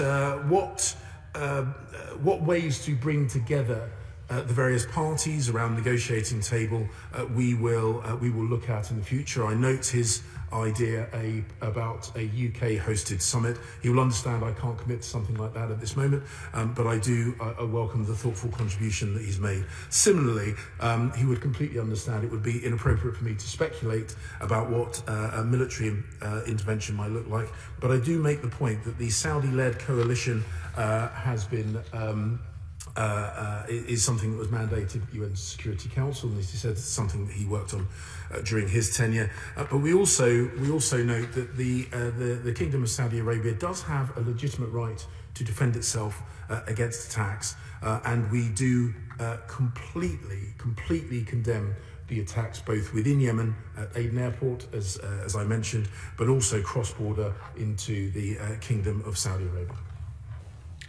Let's head up to Wigan, where I will call Shadow Foreign Secretary Lisa Nandy, who has 2 minutes participating virtually. Lisa Nandy. Mr. Speaker, we are not a bystander to this conflict. UK arms training and technical support sustains the war in Yemen and the worst humanitarian disaster in the world. More than 80% of Saudi's arms imports come from the US and the UK. So the US's decision to end all support for offensive operations, including relevant arms sales, is welcome, but it leaves the UK dangerously out of step with our allies and increasingly isolated.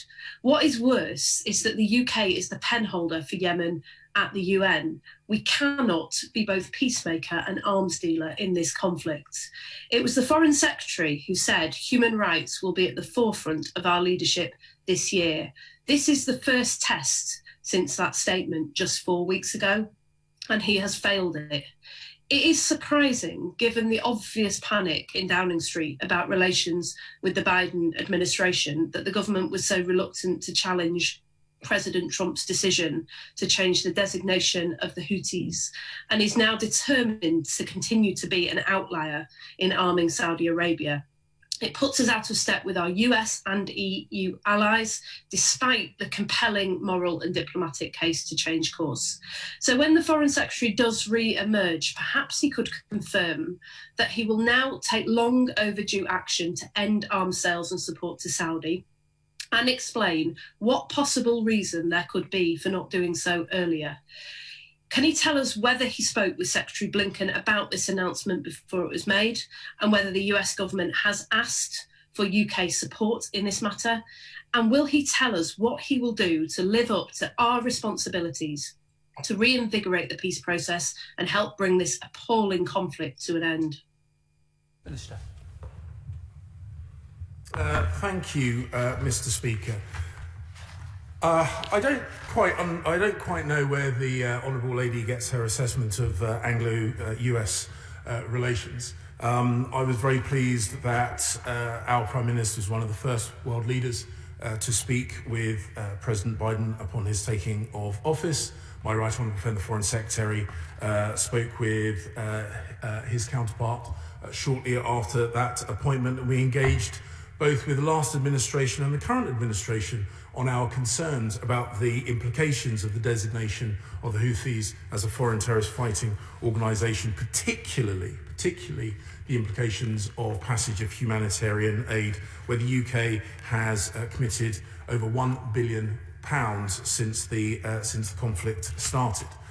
Obviously, the decisions for the US, the decisions that the US takes on matters of arms sales are decisions for the US government. The UK takes its own arms export responsibilities very seriously, and we continue to assess all export licenses in accordance with strict licensing criteria. I mentioned in my opening address, or my opening response to my Right Honourable friend, the very recent assault by Houthi forces on Marib and the need for the government of Yemen to defend itself and have support from the international community to do so. So I can assure the Honourable Lady that our relationship with the United States of America remains very strong indeed, and we welcome the commitment that President Biden has made to the United States' international responsibilities and his engagement on this most important of issues. Right, let's head to the chair of the Select Committee with Tom Tugendar. Tom Tugendar.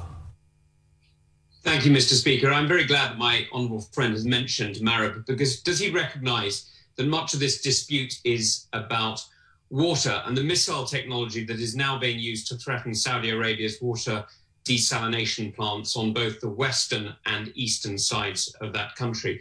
Will he stand up for Britain's interest in the regions, our partners in the area, and oppose the Iranian action that is seeing a spread of violence across the Arabian Peninsula, the like of which we haven't seen perhaps even since the Year of the Elephant? Minister. I thank my honourable friend for the point that he's made. We are clear that we must see an end to Iran's destabilising interference in Yemen, which has stoked further conflict through its support of the Houthis.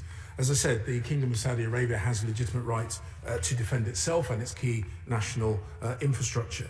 We have raised the issue of Iran's behaviour with the Iranian government. Iran's provisions of weapons to the Houthis is in contradiction to the UN Security Resolution 2216. And while Iran has stated that it supports UN-led efforts to bring about peace in Yemen, we encourage Iran to ensure its actions are consistent with its comments.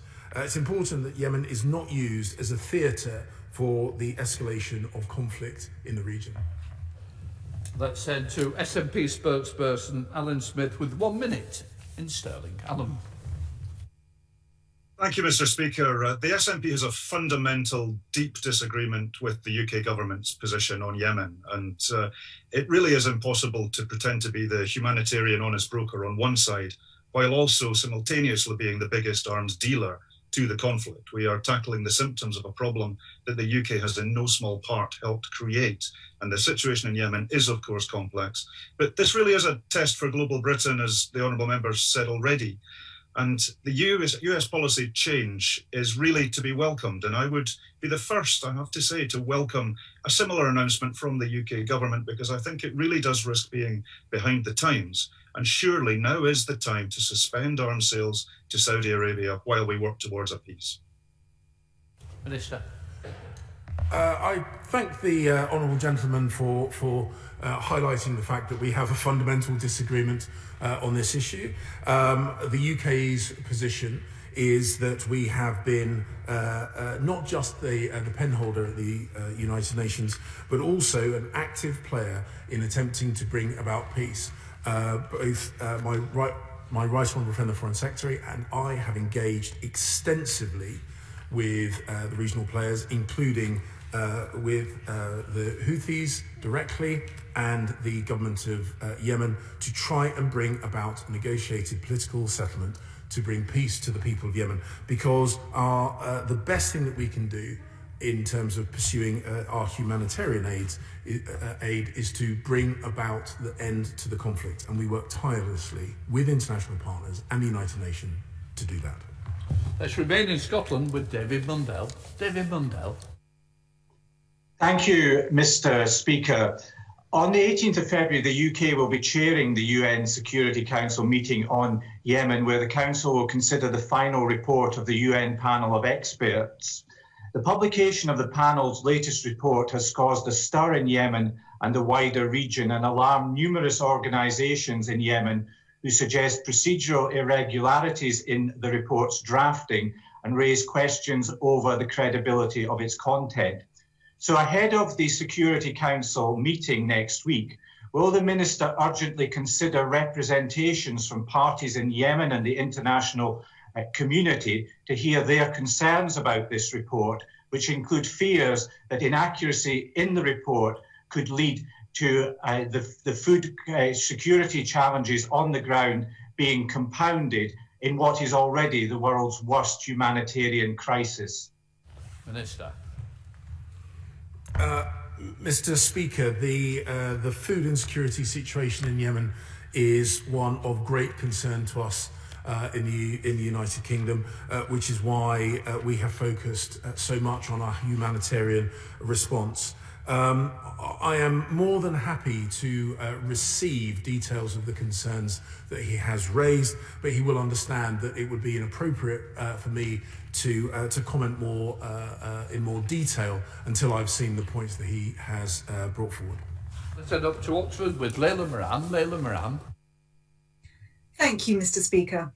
The Liberal Democrats have long called for arms sales to Saudi Arabia to be suspended in response to their consistent targeting of civilians in Yemen, in clear breach of international law. The humanitarian impact of this conflict is hard to put into words. At least one child dies every 10 minutes because of preventable disease. 100,000 children are on the brink of starving to death. But on the issue of arms sales, the minister rightly says that the US decision to stop selling arms was a matter for them. Well, the matter for this House is whether or not we continue to sell arms. So I ask him to answer plainly, will the government follow the example of our ally and finally stop all arms sales supporting this horrific war? Yes or no? Minister. Mr. Speaker, the United Kingdom takes its arms export licensing responsibilities very seriously. We will not issue any export licenses for items where there is a clear risk that the items might be used in the commission of a serious violation of international humanitarian law. Every license application is rigorously assessed against the consolidated EU and national arms export licensing criteria. Let's head over to John Howell. John Howell. Thank you. And I thank my right honourable friend for what he said about Iran. But is he as surprised as me that we rarely hear about Iran from the parties opposite and what it is doing in the Yemen? But unless Iran stops its malign activity there, it will fundamentally affect the progress of peace. Minister. I thank my honourable friend for making that point. I publicly welcomed Saudi Arabia's unilateral ceasefire last year, and I was very disappointed to see attacks and attempted attacks on both Riyadh and key national infrastructure in Saudi Arabia. We have been clear that we must see an end to Iran's destabilising activities in the region, and it would be nice if some of the comments from the benches opposite were more balanced when they are holding parties responsible for the terrible situation in Yemen. Let's head to Northern Ireland with Jim Shannon, audio only. Can I thank the Minister for his response to the urgent question? The 2020 FCO Human Rights and Democracy report asserted that freedom of religion or belief in Yemen was widely denied in 2019, further noting that the Baha'i minority was the most visibly persecuted group, but that many others are also facing difficulties. For example, according to the US Commission on International Religious Freedom, the Yemeni Christian community, once numbered 41,000, has shrunk to a few thousand. What steps is the Minister and our government taking to address freedom of religion or belief violations in Yemen? Thank you very much. Minister. The honourable gentleman makes a very important point. As he knows, freedom of religion is something that this government takes very seriously. We welcome the long overdue release of 6 Baha'i from Houthi detention, but it is worrying that they were detained for their beliefs in the first place, and they cannot live freely in their country. We continue to follow the treatment of the Baha'is in Yemen closely, including through meetings of their representatives in the UK and lobbying the relevant authorities. And we strongly condemn the continued persecution of religious minorities in Yemen. Scott Benton. Thank you, Mr. Speaker. The actions of the Iranian regime continue to destabilise the Middle East, as my right honourable friend has already said. In particular, the supplying of Houthi rebels with arms is only prolonging the conflict in Yemen. Is my honourable friend able to update the House with regards to what discussions he has had with the new US administration and its policy on Iran and any potential implications for the current conflict in Yemen? Minister. I thank my honourable friend for raising this point. I can confirm on Friday that E3, which of course includes ourselves, and the United States discussed a united approach, or discussed how a united approach could address our shared concerns about Iran. And we will, of course, continue to work with the new administration in the White House, as well as our European partners, to pursue this agenda. Let's remain in London with Jeremy Corbyn. Jeremy Corbyn. Jeremy, press the button. Sorry, Mr. Speaker. Will the Minister accept there is a serious and huge humanitarian disaster in Yemen at the present time? 80% of the population are in need of aid. As others have pointed out, hundreds of thousands have died and many more are on the brink of starvation. And Britain's contribution over the last 5 years has been to sell billions of pounds worth of arms to Saudi Arabia and logistical equipment that have been used to bomb Yemen. So will he welcome the move by Martin Griffiths to go to Iran to try to broker a regional peace agreement that will bring about a long-term peace? But will he give a clear commitment? We will no longer supply any arms to Saudi Arabia so long as the war in Yemen goes on. Minister. Mr. Speaker, I've spoken with Martin Griffiths on a number of occasions, and the United Kingdom fully supports his role in trying to bring about peace. The Right Honourable gentleman opposite speaks about the provision of arms to the conflict. I don't remember recently hearing him criticising Iran for their support with weapons to the Houthis and the devastation that Houthi military activity has taken upon the people of Yemen. Were he to do so, I think his criticisms of this government's actions might carry a little bit more weight. I said so to Tim Loughton. Tim Loughton. Mr. Speaker, it is extraordinary. There's still been no mention of the malign influence of Iran in this whole tragic situation. And the humanitarian crisis has got far worse since we last debated the situation in Yemen back in September, with 2 million children now out of school, half of all medical facilities having been destroyed, and at least one child dying every 10 minutes, as we've heard. So will the Minister undertake that at the pledging conference in March, the UK will maintain its very generous aid towards the Yemen, and perhaps work with partners to see how we can make vaccines available in the battle against COVID, which is just one of many battles that country faces at this time? Minister. He makes a very important point about the UK's contribution in Yemen. As I've said, we've contributed £1 billion since the conflict started. He will know that the ODA budget will be constrained because of the economic situation brought about by coronavirus. But he also makes a very important point that cash is not the only way that the UK is supporting people in Yemen. We have worked with our international partners to try and pursue peace. And he also mentions about vaccinations in response to coronavirus. I'm very proud of the leading role that the United Kingdom took in working with international partners to raise funds to roll out vaccinations to those countries that are unable to do so. And I have no doubt that the UK will continue to be a leading player in the equitable and global distribution of vaccinations as they are manufactured. Let's head north to Sarah Champion. Sarah Champion. Thank you, Mr. Speaker. For too long, Yemen has been the worst humanitarian crisis in the world.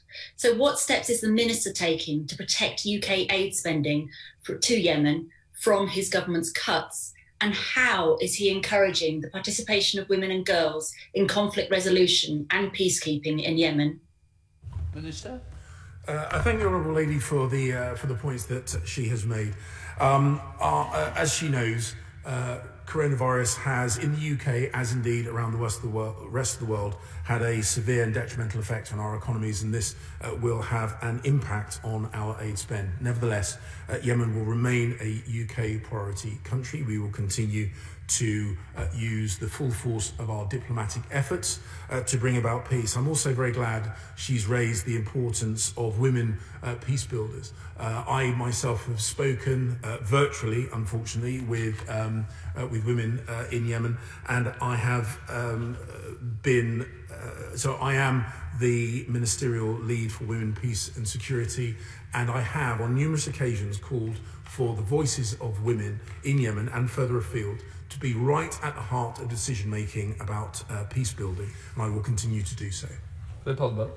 Two of the most worrying aspects of the role of the Houthi rebels in this conflict are A, their use of increasingly advanced and increasingly long-range missile technology procured from Iran, targeted indiscriminately at civilians in Saudi Arabian cities, and B, their persistent recruitment and engagement of child soldiers. How are these two issues best addressed? He is right, Mr. Speaker, that we've seen recent news about long-range attacks by the Houthis to Riyadh, and as I mentioned in my response to my right honourable friend, member for Bournemouth East, the use of child soldiers is something which is of very, very significant concern. Ultimately, the best way to address both these problems is to bring about peace to Yemen as quickly as possible, and this will absolutely be a priority in the work that we do. We fully support Martin Griffiths and UN-led peace process, and we speak directly both with regional partners and the government of Yemen and the Houthis directly to encourage them to the negotiating table to bring about a political solution, because that is really the only sustainable way of protecting the very people that he has identified. Let's head north to Peter Grant. Peter Grant. Thank you, Mr. Speaker. Can I say once again to this Minister and his predecessors, the SNP unequivocally condemns the action of Iran in this conflict. The SNP unequivocally condemns atrocities committed by the Houthis and by everybody else. The difference is that the United Kingdom is not providing weapons to Iran or to the Houthis. The United Kingdom is providing £5.5 billion worth of weapons to the Saudis. And the only reason the British government have got no evidence that these weapons have been used in deliberate attacks on civilians is because the British government has made a great point of not looking hard enough in the right places for the evidence that everyone knows is there. So will the Minister either explain to us how the continued provision of weapons to one party in this conflict is helping to end the conflict? And if he can't explain how it's helping, will he agree that the best contribution Britain can make to peace in Yemen is to stop arming Saudi? Minister. Mr. Speaker, I'm genuinely amazed. I'm genuinely amazed that the honourable gentleman in some way equates a UN-recognised state, Kingdom of Saudi Arabia, and its legitimate rights to defend itself against attacks that we have heard details of from members of this House, with an organisation, not a state actor. The UK supports the pursuit of peace. We do speak with the Houthis, but ultimately we look to support the legitimate government of Yemen, a government which was attacked, in our assessment, was attacked by the Houthis. And equating the actions of a nation state in defending itself with the actions of a group of people trying to prevent peace from happening, I think embarrasses the honourable gentleman, and I think he should reflect on making that false equivalence between the two. Bob Stewart. Thank you, Mr. Deputy Speaker. I've got a long personal memory of Houthi atrocities and well recall the activities against my own father's battalion in the Aden Protectorate levies when I was a boy in Aden. Several of my father's brother officers were killed, one in a very brutal way, by Houthis in June 1955. It doesn't surprise me that the Houthis have utterly failed to reciprocate the Saudi-led coalition's unilateral ceasefire, and they've recently made a grievous attack in Aden. Apart from fully supporting Martin Griffiths, the United Nations Special Envoy's efforts to secure a lasting peace, is there anything more we in the UK can do about it? Minister. I thank my honourable friend, and he knows that that I have. We've spoken privately on this. A huge amount of respect for the knowledge he has of this region, born out of his own personal experience and that of his family.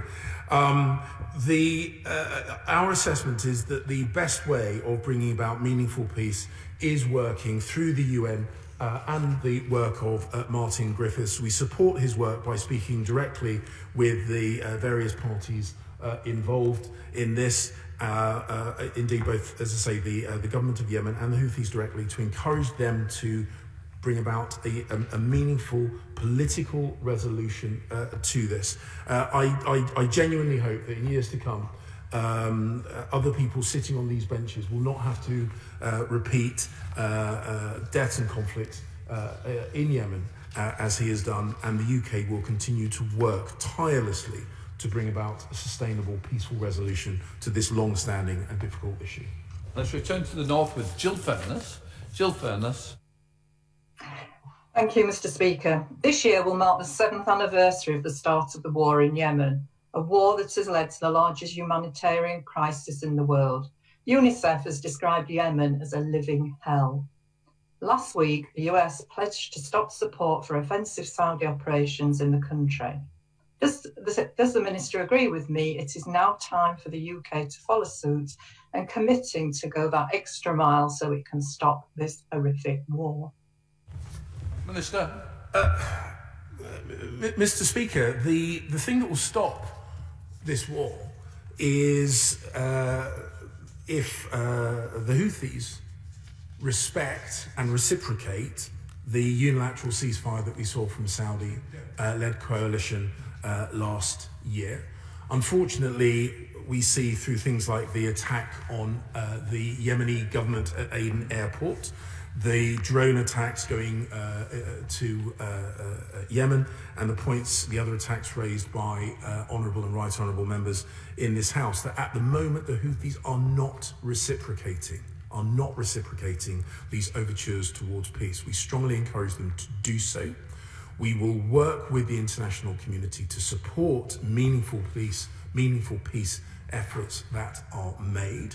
And we will also do what we can to alleviate the humanitarian situation that is caused by that conflict. That is our commitment to the people of Yemen, and that commitment is enduring.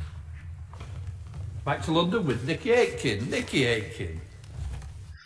Thank you, Mr. Speaker. Yemen has been described as one of the worst places in the world to be a woman, and has been ranked last for 13 consecutive years in the World Economic Forum Global Gender Gap Index. With the situation continuing to deteriorate for both men and women, famine, human rights abuses, and the use of sexual violence commonplace, what assurance can my right honourable friend give me that the UK government is doing all it can to work with all the parties involved to bring this dreadful civil war to an end, support victims of sexual violence, and allow the country to rebuild and recover in peace? I thank the honourable lady for the point that she's raised. When I did my virtual visits to Yemen, I was able to speak with Yemeni midwives and medical professionals. And their reports of the situation in Yemen, particularly from for women, was horrific. And I found it, on a personal level, very difficult to deal with. And so that is part of the reason why I, and indeed a UK government, is so committed to being a leading player in the pursuit for peace in Yemen, because really the conflict does give the lives of women in Yemen a particular horror that we want to address, we want to alleviate. But the best way of doing so is to bring about a meaningful, lasting peace. And as I said in response to the Honourable Member for Rotherham, I will do what I can to ensure the voices of women are at the heart of those peace negotiations and beyond.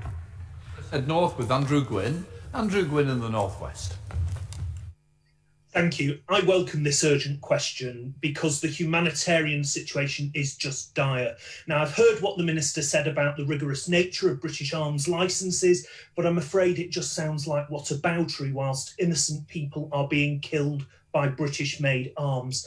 I think the Biden administration has made absolutely the right call on this. So can he explain to the House how us selling arms to Saudi Arabia will assist the UN Special Envoy for Yemen in his diplomatic efforts in trying to secure a negotiated political solution to this dreadful conflict?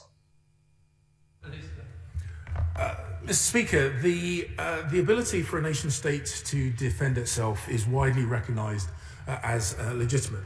The UK's work both bilaterally with the government of Yemen and also through Martin Griffiths and the United Nations is a completely separate issue.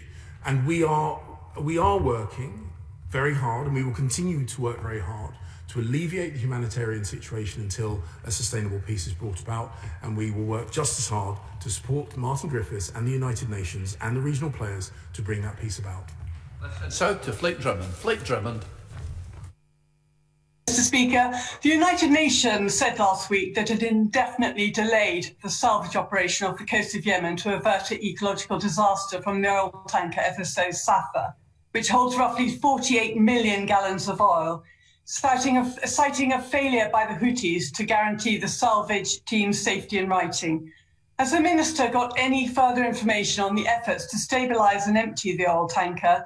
And has he any indication that the new Biden administration will prioritise this in their agenda in Yemen? I thank the Honourable Lady for the question that she has asked. We have liaised directly with the Houthis about this issue. The ecological disaster that would inevitably happen were the oil from the Safa tanker to be released into the sea is unimaginable, and we must do everything we can to prevent that happening. Ultimately, it is up to the Houthis to ensure the safety of the people who would seek to secure that tanker. We have and we will encourage them to deliver on that promise so that we can avert what would be the worst ecological disaster, probably in our lifetime, significantly larger than the Exxon Valdez spilling and costing an estimated 20 billion to repair. Let's head to the northeast with Chiamora. Chiamora. Thank you, Mr. Speaker. Yemen is the world's gravest humanitarian emergency, with 80% of the Yemeni population reliant on humanitarian assistance and protection. If President Biden's decision to end support for Saudi Arabia's offensive operations in Yemen was part of his pledge to restore US moral leadership, how would the Minister characterise the UK's continuing support for and arming of Saudi Arabia? Moral indifference, perhaps? The UK has played a leading role in pursuing peace in Yemen. We have, as I say, I have spoken with the representatives of the government of Yemen and representatives of the Houthis, as well as speaking to Martin Griffiths in pursuit of that.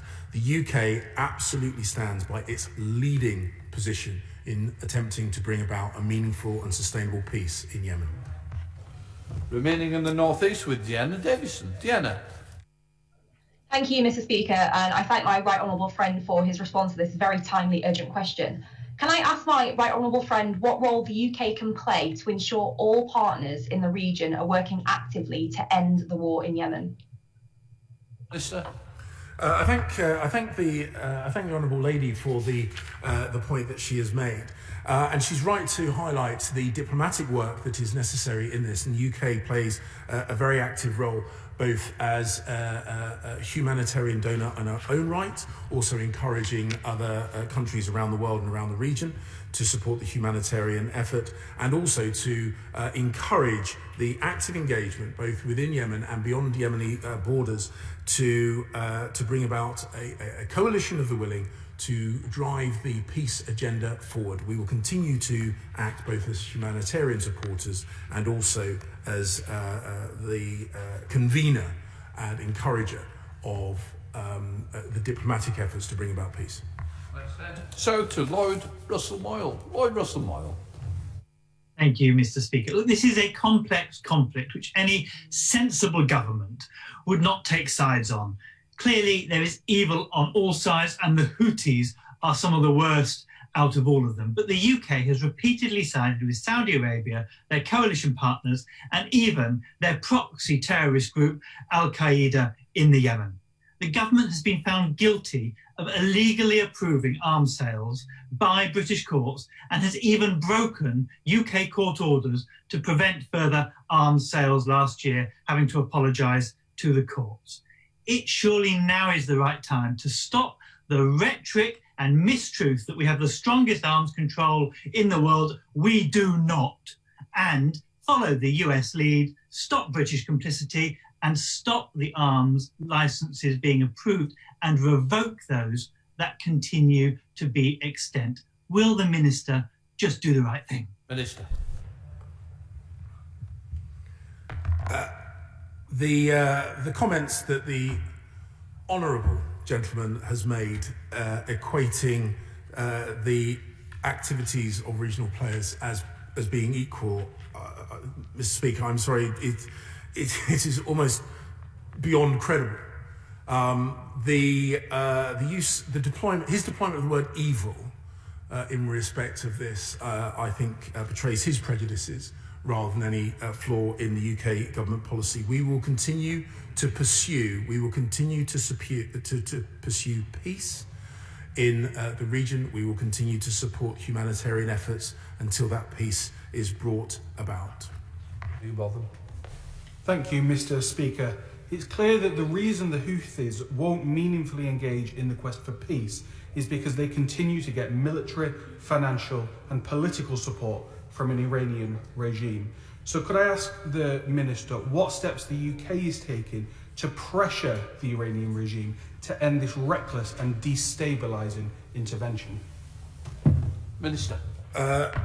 The honourable gentleman is right that Iranian involvement is without a doubt prolonging the conflict and therefore by extension prolonging the suffering of the people of Yemen.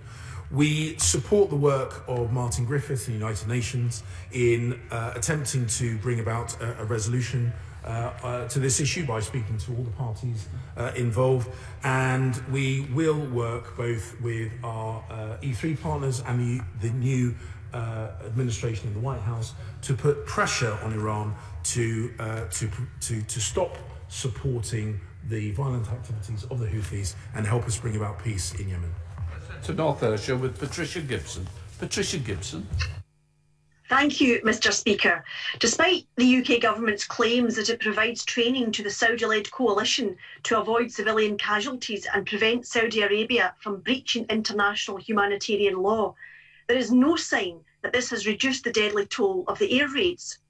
How can this government justify not only profiting from the crisis in Yemen through arms sales, but also spending £2.4 million of taxpayers' money since 2016 via secretive funds to bolster the Saudi forces as well?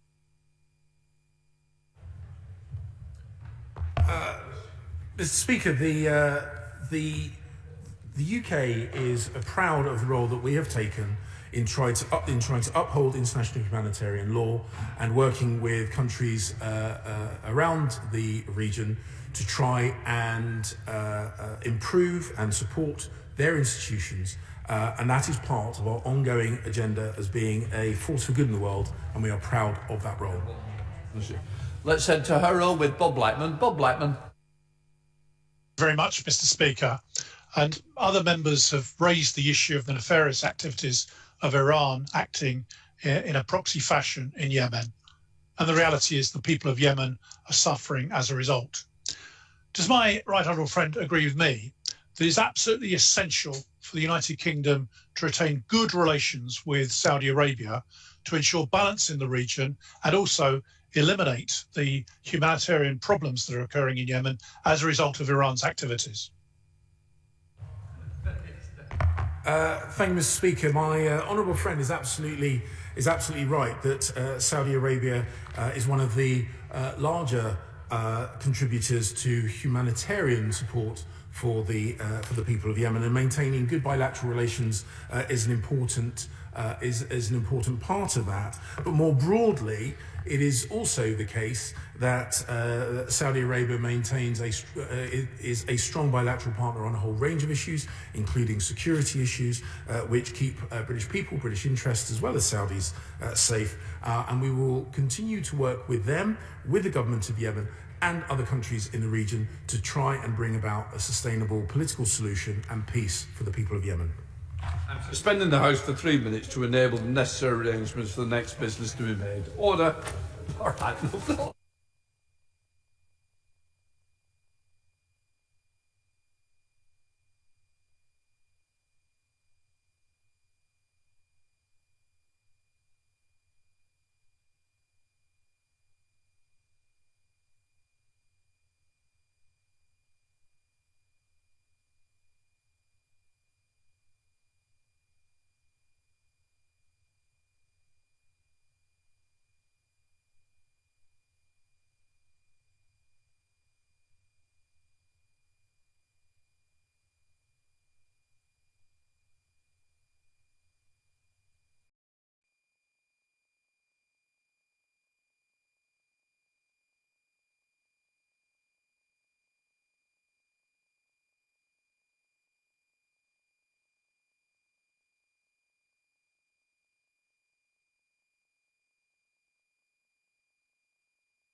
Order. We now come to the next urgent question. I call Stephanie Peacock to ask the urgent question. Thank you, Madam Deputy Speaker. To ask the Secretary of State for Environment, Food and Rural Affairs if he will make a statement on the EU ban to UK shellfish exports. Minister. Thank you, Madam Deputy Speaker. We have a long-standing trade in live bivalve molluscs to the EU from UK waters. This has benefited both our own shellfish industry and EU restaurants and retailers who rely on these premium products from the UK. Recently, concerns have emerged for our trade in live bivalve molluscs to the EU coming from UK Class B production waters, which have not been through purification or have not cleared testing. The European Commission has changed its position in recent weeks. They advised us in writing in September 2019 that the trade could continue. We shared the Commission's view and worked with the industry on that basis. And this included explaining that for one small part of the industry, wild harvested molluscs from Class B waters, there would need to be a pause while we awaited a new export health certificate to become available in April. But that, in line with the guidance from the EU, trade in the molluscs from farms could continue uninterrupted. We continue to believe that our interpretation of the law and the EU's original interpretation is correct, and that the trade should be able to continue for all relevant molluscs from April. And there is no reason for a gap at all for molluscs from aquaculture. However, last week, the Commission gave us sight of instructions that they've sent to all Member States on the 3rd of February, stating that any imports into the EU from the UK of live bivalve molluscs for purification from Class B waters, such as the sea around Wales and the southwest of England, are not permitted. Exports from Class A waters, such as we find around parts of Scotland, may continue. Bringing an end to this traditional and valuable trade is unacceptable, and I recognise that this is a devastating blow to those businesses that are reliant on the trade. While we do not agree at all with the Commission's interpretation of the law, we have had to advise traders that their consignments may very well not be accepted at EU ports for now. I am seeking urgent resolution to this problem, and I've written to Commissioner Kyriakides today. I have emphasised our high shellfish health status and our systems of control, and I've said that if it would assist the trade, we could provide reasonable additional assurances to demonstrate shellfish health, but that this must also recognise the existing high standards and history of trade between us. It is in the EU's interest to restore this trade. Many businesses in the EU had invested in depuration equipment and are configured around managing the export of molluscs from Class B waters. We have met the industry several times, and they are, of course, well with the Shellfish Association of Great Britain, who are taking up the issue in meetings with European counterparts. The molluscs affected include trade in mussels, oysters, clams, and cockles. In general, the scallop trade is less affected. Scallop exports may instead undergo pre-export testing, as was the case before exit. However, we know that there are some businesses who have not traditionally been working in that way, and we are discussing with them how we may help. The issue does not affect mollusc landed into Northern Ireland. It does, however, affect movements from GB to Northern Ireland. Madam Deputy Speaker, I know that this issue will be of great concern to many exporters around the country. DEFRA will continue the technical discussions with the European Commission, and I will update the House with any developments in due course. Stephanie Peacock. Thank you, Madam Deputy Speaker. Whoever is to blame, the fact is shellfish farmers and fishers are not able to export their most valuable product to their most important market. The rule banning imports from third-party countries of untreated shellfish from Class B waters has been in place for decades. The Secretary of State claimed in front of the House of Lords Environment Subcommittee last week that the EU had changed their position on how the rules would affect the UK. He had originally told the industry the ban would be lifted in April, as it now said it won't be. On that basis, will the Secretary of State publish and put in the House of Commons library all of the correspondence between his department and the EU that demonstrates why he believed a change would occur? And can he explain to the House today what mechanism he expected the EU to use to make that change? The letter he has published today is welcome, but it doesn't answer these questions. It refers to contact in September 2019, when the UK's future trading agreement still wasn't clear. Many fleets are unable to sell their catches and exporters unable to ship and trade.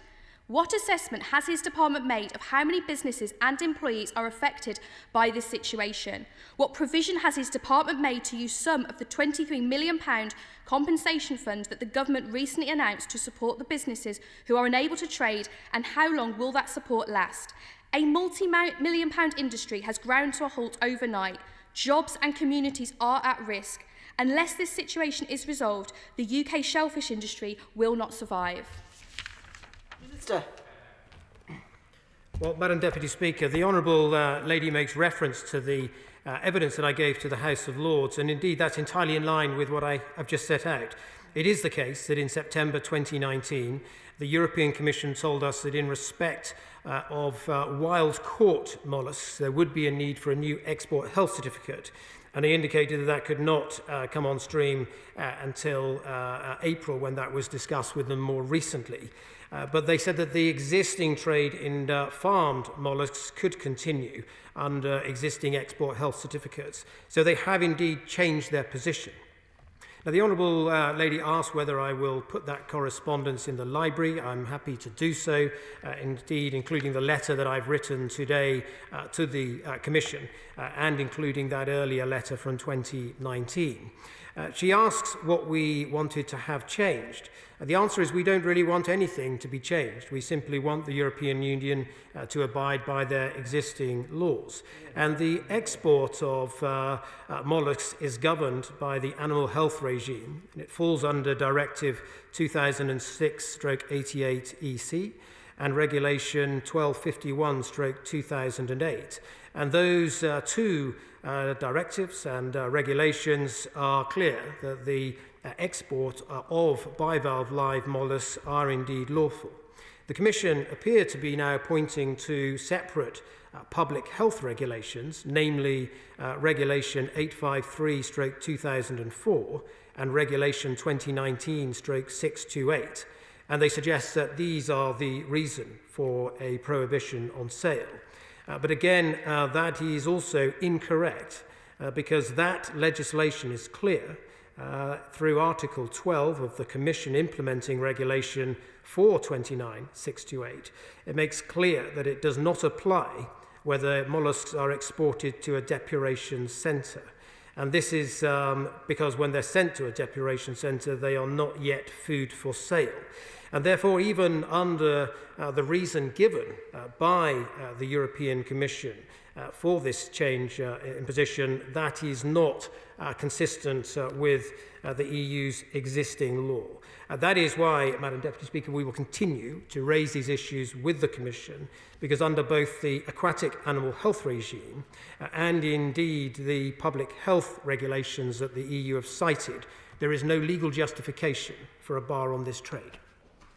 Sir David Amos. This is all very disappointing and unfair, and following on from what the Honourable Lady has just said, I have many small independent fishermen and wholesalers whose very livelihoods depend on the export of live molluscs to the European Union. So I know my right honourable friend is working very hard on the issue, but will he please redouble his efforts on this? We just want the law to be upheld. So while the EU change their mind on vaccines, perhaps they'll change their minds on shellfish.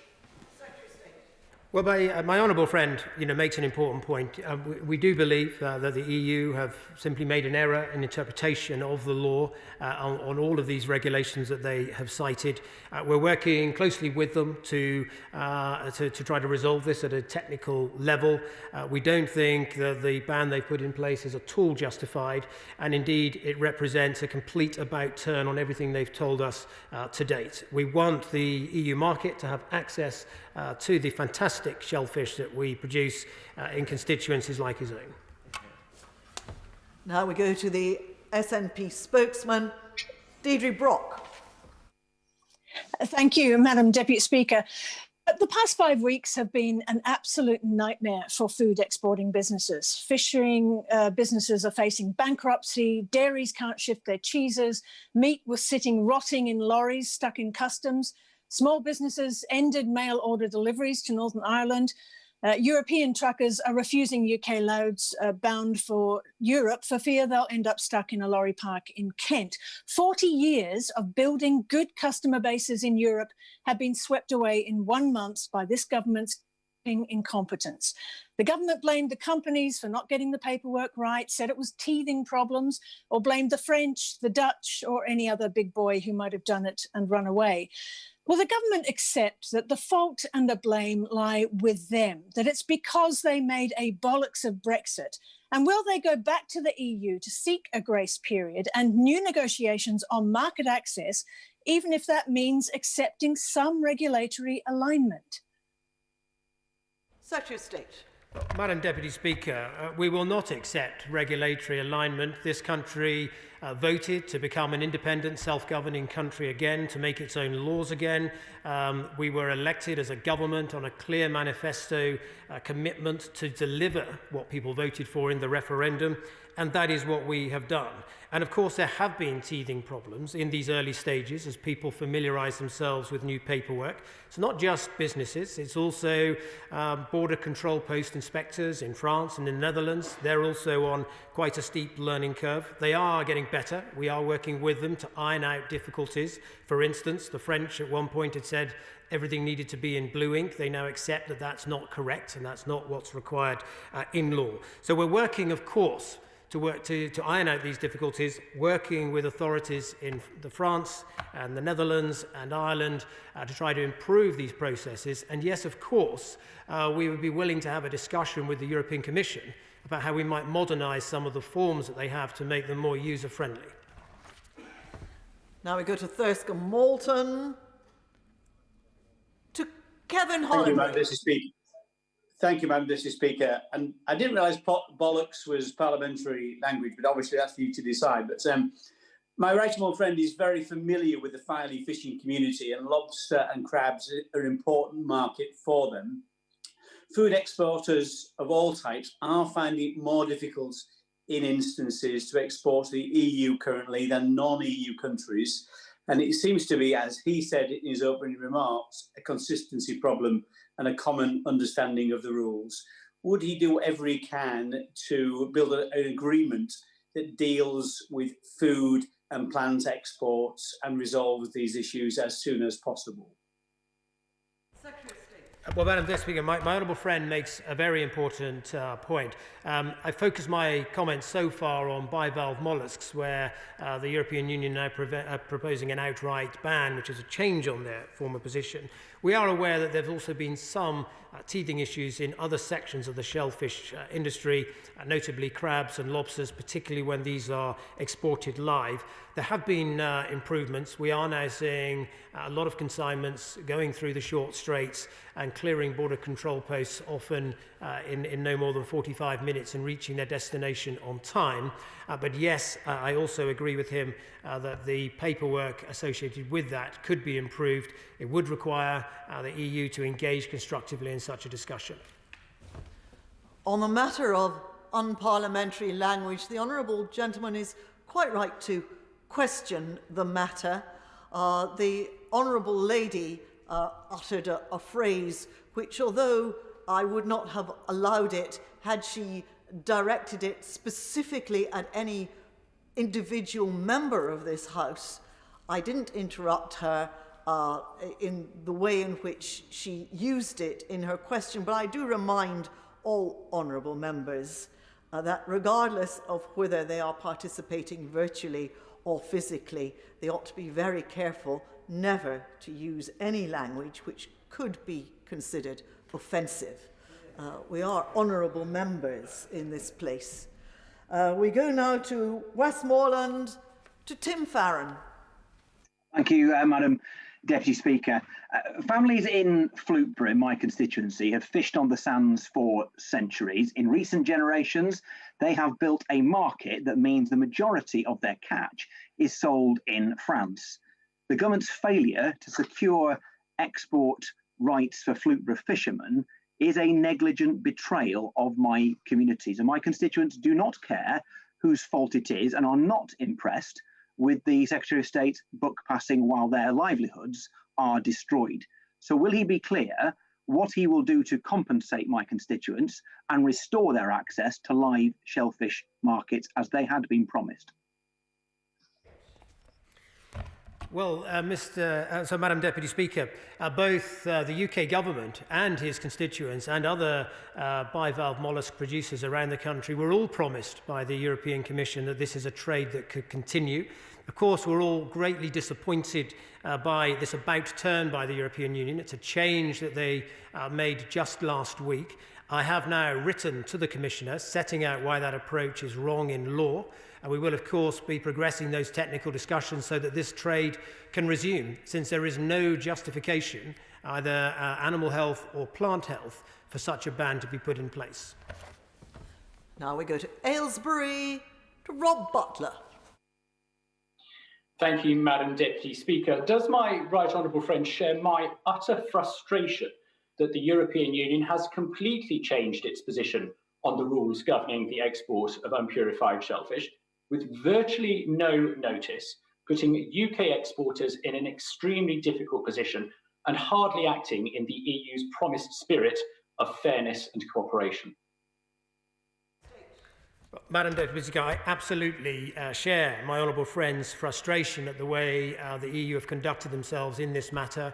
They have changed their position just last week, having assured us all along that they simply sought a new export health certificate for wild-caught molluscs. That is why we want to work with them to try to get this situation resolved, since there is no justification for it whatsoever. Now we go to Northern Ireland, to Carla Lockhart. Thank you, Madam Deputy Speaker. Could I seek clarity from the Secretary of State in relation to the measures being taken to support the Northern Ireland fleet in making the shipment of shellfish landed in GB and returned to Northern Ireland unfettered? Can I also take this opportunity to urge the Secretary of State to ensure opportunities are maximised for our Northern Ireland fleet by delivering a full Brexit dividend in allocation of extra quota 1 from the EU? Well, Madam Deputy Speaker, as I said in my opening comments, the ban that the EU proposed does not affect bivalve molluscs that are landed into Northern Ireland or which are farmed in Northern Ireland waters. It is a restriction on GB trade, although under the Northern Ireland Protocol it could of course affect the trade in these molluscs from GB to Northern Ireland. But as she points out, as the Honourable Lady points out, there are other issues that we're also working on with the Northern Ireland industry, particularly around quota allocation of new quota as we depart from relative stability. Now we go to St Ives. Derek Thomas. Thank you, Madam Deputy Speaker. With your permission, I'd like to start by offering my sincere condolences to the family of the Cornish fisherman who died whilst fishing off the coast of the Isle of Scilly at the weekend. And remember the fishermen on board who witnessed this horror. The government is right to do, and the Secretary of State is right to do everything to unblock this. But the shellfish, and we know that the shellfish is normally purified or processed in the EU before it is distributed to supermarkets, restaurants, and bars. Surely a further course of action available to the government is to urgently fund the setting up of the necessary processing plants in the UK and identify what other infrastructure investment is needed to satisfy and increase our export market. Will the Secretary of State support these investment priorities, including here in Newlyn? Well, Madam Deputy Speaker, first of all, can I share with my honourable friend, the member for St Ives, in offering our condolences to the family of the fisherman who was tragically killed in an accident off the Isles of Scilly over the weekend. It's a reminder that fishing is a dangerous occupation, and our thoughts are with his family at this very difficult time. My honourable friend also, I think, makes a very important point here, which we will consider, that if we're unable to unblock the current situation as far as getting access to the EU's concern for our molluscs for undepurated shellfish, one of the options available to us is to support the industry in procuring the depuration equipment so that it can be done here, and we will be exploring that and other options. Now we go to Wales, to Liz Saville-Roberts. Diolch yn fawr, Prylefarydd. Despite the EU's well-documented position on third country exports, the government breezily assured our shellfish industry that this ban would be lifted. We now know that this isn't the case. Agriculture and fishing are devolved. Negotiating trade deals isn't. It is this government's responsibility that Welsh shellfish industry is now unable to export to Europe, and further proof, if any was needed, that Wales needs a seat at the table when it comes to negotiating. But will the government now guarantee to cover the costs of all necessary export facilities for Welsh businesses like Bangor mussel producers in Gwynedd, who are presently unable to trade with their major export sites? Well, Madam Deputy Speaker, as I pointed out earlier, it is not the case that we sought assurances or thought we had them and that the EU has not made a change to accommodate this trade. Nor is it the case that the EU had a ban in the trade from third countries for bivalve molluscs. Indeed, their own health certificate in the notes to guide it makes very clear that it is within scope, because it says this certificate is to be used for the entry into the Union of consignments of live aquatic animals intended for all other aquaculture establishments, including purification centres. So the status quo law that the EU have does indeed allow this trade to continue. That is the guidance that the EU gave us all along, and they've changed their position. Now, in the short term, our objective is to get the European Union to abide by its own laws and its own legal processes here. Obviously, if they refuse to do so, or indeed if they decide to change their law to make things more difficult, then we will consider what steps are necessary at that point to support industry. Anthony Magnell. Madam Deputy Speaker, under the terms of the UK-EU trade deal, 2 committees are set to be set up: a trade specialised committee on sanitary and phytosanitary measures and a specialised committee of fisheries. If these are not being set up, which they should be given the urgency that surrounds these issues, surely it is right to move towards an arbitration panel to figure out what can be done. The fishermen of Brixham, Salcombe and Dartmouth are incredibly worried about this point, and if they go under, they expect compensation from the EU changing their mind over this issue. Well, my honourable friend makes an important point. Under the Trade and Cooperation Agreement, there is provision for a specialised committee dealing with SPS issues. There are some early discussions on what that would look like. It would probably be a senior level technical group, probably led by our Chief Veterinary Officer. The issue is at the moment, because the European Union have not even got round to ratifying the TCA, they're not yet in the place to have formal discussions on how we would form those groups. But of course, that does not prevent us doing what we are doing, which is working very closely with them at a technical level to iron out these difficulties. Tanmandeep Singh Desi. Thank you very much, Madam Deputy Speaker. The Prime Minister and Conservative ministers made grand promises about how they would apparently take back control of our fishing waters and how the fishing industry would prosper. And the Leader of the House actually stood there recently smiling about they are now British fish and they are better and happier for it. But the reality, Madam Deputy Speaker, is that our shellfish industry is on the verge of collapse, and thanks to this government, costly new red tape and bureaucracy is holding back British businesses and our economic recovery. Does the Secretary of State accept that no business or consumer or community should have to pay the price for this government's incompetence?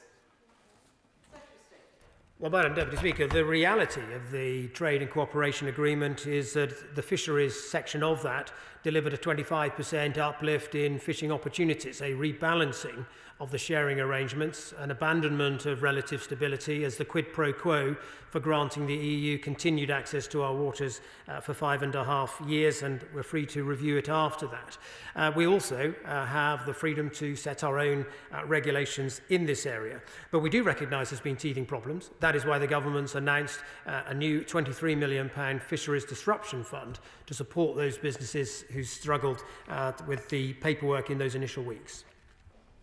Robert Goodwell. Thank you, Madam Deputy Speaker. Fishermen who land scallops into Scarborough and Whitby have been told by their wholesalers that there is no market for their fish, so they're currently tied up despite approaching peak season, which ends at the end of April. Is the current situation with regards to the European Commission, which flies in the face of the advice they gave in September 2019, an example of their vindictiveness or their incompetence? So will the Secretary of State write to the Chair of the European Parliament Fisheries Committee, whose job it is to hold the Commission to account? Well, my honourable friend makes an important and a good suggestion, so I will indeed write to the Chair of the Fisheries Committee and ensure that they are appraised of the discussions that we're also having with the European Commission. I'm happy to do that. He invites me to comment on why the EU might have done this. I'm afraid I'm not going to be drawn on that, since I don't know, and we very much hope that on reflection, the European Union Commission services will look at this again and realise that the judgment they've made on the legal position is wrong, and that they can adjust it at this late stage. And now we go to Hull, to Emma Hardy. Thank you, Madam Deputy Speaker. What compensation do the government intend to provide the shellfish industry and other fishing industries and boats like the Kirkella, which I've mentioned many times and currently remains tied up in Hull, unable to fish? Well, Madam Deputy Speaker, we've announced a £23 million Fisheries Disruption Fund specifically to help those exporters who attempted to send consignments of either shellfish or indeed any other fish during the month of January and encountered difficulties and delays that led to a verifiable loss. When it comes to the issue of access to Norwegian waters to catch cod, as she highlights, is what the Kerkella vessel undertakes. It is not unusual in the absence of a bilateral agreement for accessing one another's waters to be suspended during the month of January. The normal situation is that once an agreement is in place, that access resumes, and I'm sure the Kerkella would be able to catch anything it might be allocated under that agreement. And we go to Wokingham. John Redwood. Will the Secretary of State work with fish and general food retailers to promote and sell more of our great fish and other food products to domestic consumers? And with that in mind, would he urgently make grant available to expand cleansing facilities for shellfish, because we will need them for the domestic market? I very much agree with my right honourable friend. This is important that we build domestic demand. Indeed, many fish processors say that demand in the European Union is flat anyway because of the coronavirus and because of the lockdown, while UK retail demand does remain quite buoyant for some species, but sadly not for all species, and in particular the shellfish sector are quite reliant on that export trade. But he is right, we should do more to promote fish. We are working on a project now with Seafish that the government will co-fund to help build demand in exactly the way he outlines. Now we go to Motherwell. Marion Fellows. Thank you, Madam Deputy Speaker. Scottish Food and Drink has said there's still a huge amount of uncertainty. It feels like we're scrabbling around in the dark.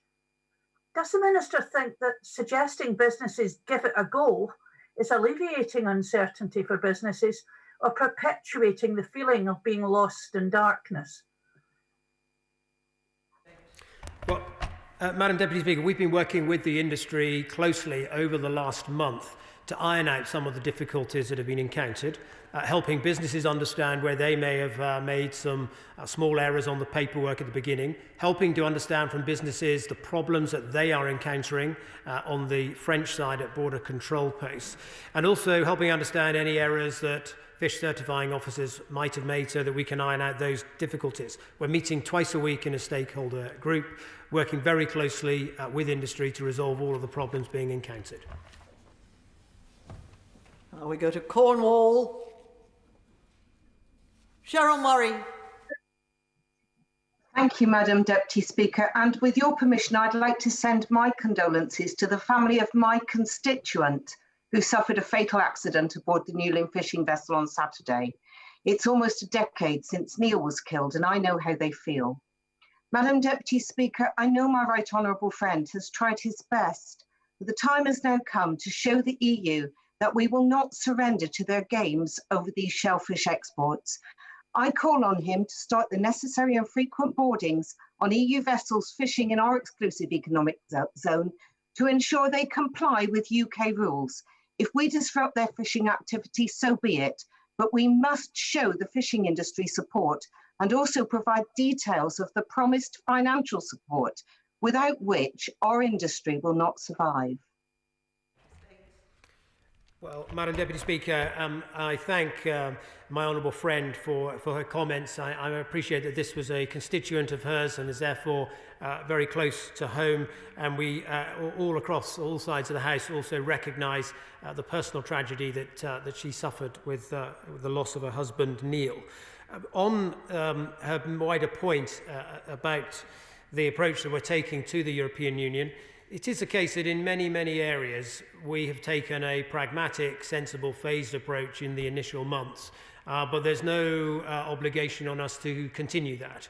And indeed we do, as she points out, want to see some reciprocation from the EU in terms of application of common sense and reasonableness, and we reserve our position in all of those other areas. And of course it goes without saying that any EU vessels accessing UK waters will need to abide by UK law. Now we go to Exeter. Ben Bradshaw. Our superb West Country shellfish sector faces ruin because of this government's botched Brexit deal. Now, the Minister has said repeatedly he doesn't want to water down UK food standards now we've left the EU. So why not do what a fellow fishing nation and non-EU member Norway does and agree to European food standards that would solve these problems in one fell swoop? Well, Madam Deputy Speaker, I don't think it would solve this issue in one fell swoop, since the regulations that require the depuration of molluscs coming from Class B waters are already in EU law. And so this is really a change that the EU are making to their law. It's not even the point that, that if we had the same approach as them, that they would accept it. Indeed, standards in our own waters are higher than in most EU waters. So I don't accept that offering to align with the EU would be of any assistance at all in this instance. What we need the EU to do is to abide by their own laws. Jacob Young. Thank you, Madam Deputy Speaker. On vaccines on Northern Ireland and now on fishing, is it not the case that the EU say one thing and then do the other? Can the government now supercharge its investment in the UK fish processing industry so that coastal communities like mine in Redcar and Cleveland can be supported at this time? Well, I'm sure my honourable friend speaks for many members of this House representing coastal communities.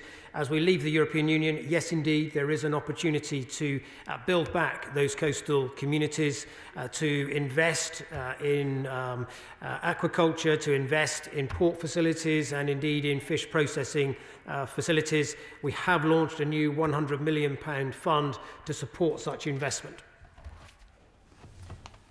Go to Wales again.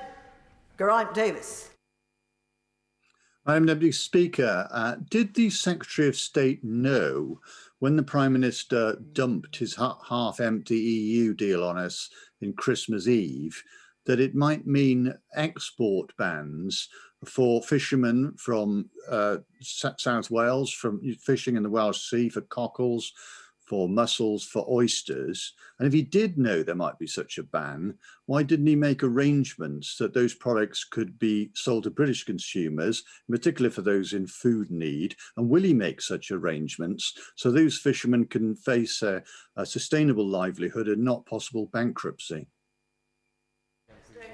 Well, we did not know that there would be such a ban, since at that point the European Commission were telling us that the trade could continue. With the exception of a wild-caught mollusk, for which they said there would be a short delay while an export health certificate was designed. So this is a complete change in position by the European Union that occurred just last week. Now we go to Ines Mong. Virginia Crosby. Thank you, Madam Deputy Speaker.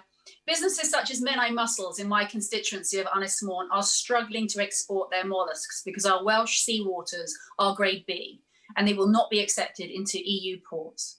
What can my right honourable friend, the Secretary of State, say to reassure my local businesses here on Ynysmore that this matter will be resolved?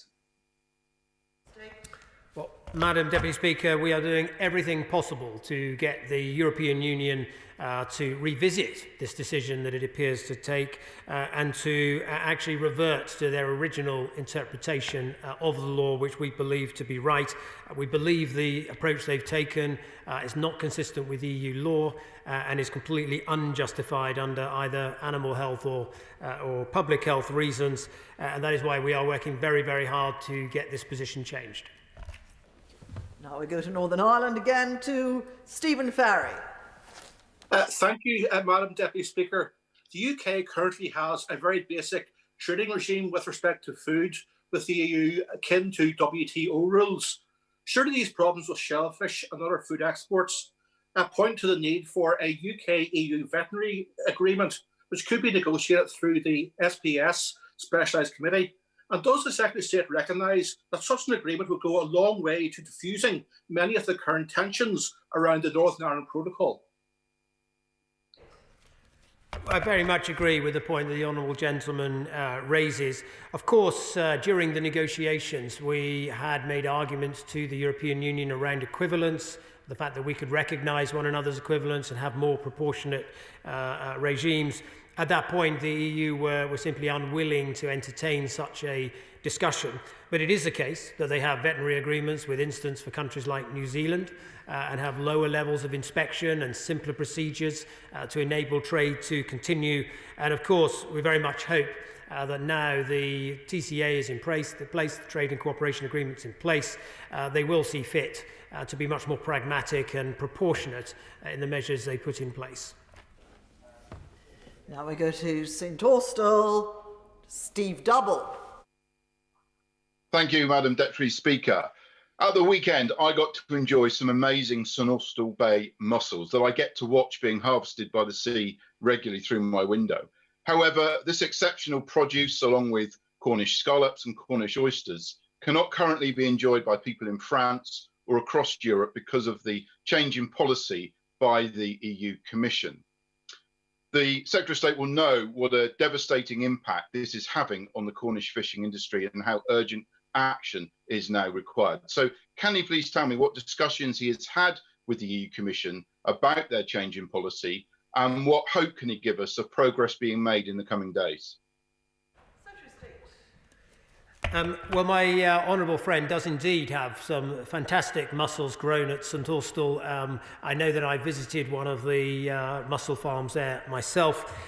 We have written to Commissioner Kyriakides today, but my officials and the Chief Veterinary Officer have been in regular dialogue with officials within the Commission over the last couple of weeks on this matter.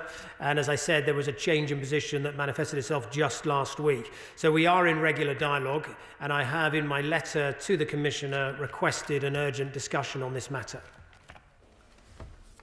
Now we go to Paisley. Gavin Newlands. Much obliged, Madam Deputy Speaker. Thanks very much.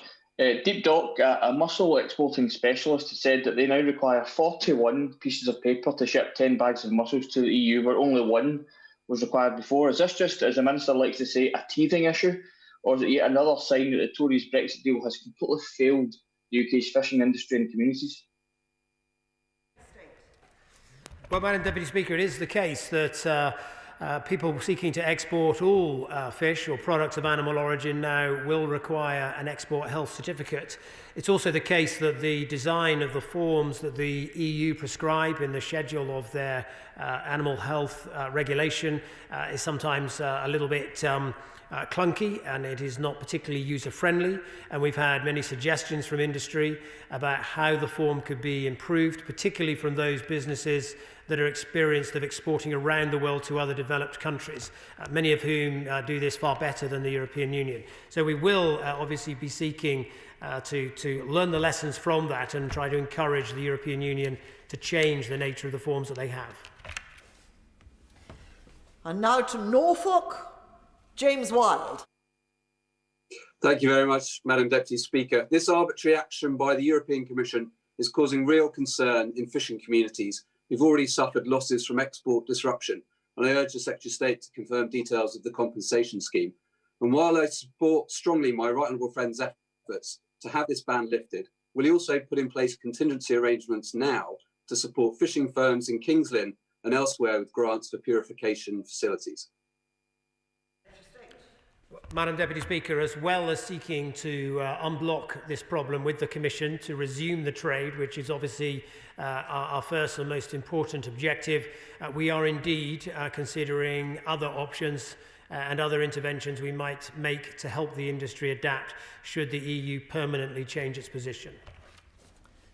Now we go to Gower. Tonia Antoniazzi. Thank you, Madam Deputy Speaker. Does the Secretary of State have any idea of the devastating financial impact this ban is going to have on historic cockling communities like Penclawdd and Gower? And what conversations has he been having with the Welsh Government to ensure the Fisheries Disruption Fund reaches Penclawdd?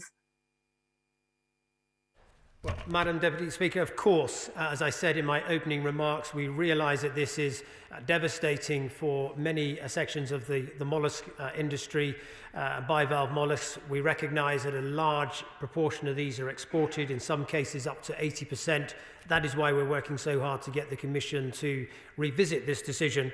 In terms of the Fisheries Disruption Fund, yes, Indeed, we have had conversations about that. It's a UK-wide scheme. It will be open to anybody who attempted to export and ran into difficulties, including those from Wales. Now we go to Selene Saxby. Thank you, Madam Deputy Speaker, and thank you to my right honourable friend for the letter to the EU Commission addressing these issues. However, what is being done to ensure that generations of fishermen, like those in Ilfracombe in my North Devon constituency, can return their fleets to the waters and do not moor up forever? And can my right honourable friend assure these desperate fishermen that they can rapidly access the announced £23 million, having had no income all year, and the £100 million fund to give them hope for the future? Madam Deputy Speaker, we will be shortly announcing further details and opening the Fisheries Disruption Fund for those exporters who encountered difficulties during January. I can assure my honourable friend that we recognise the impact that this change in heart by the European Union has on the bivalve mollusk industry. That's why we're working to unblock that.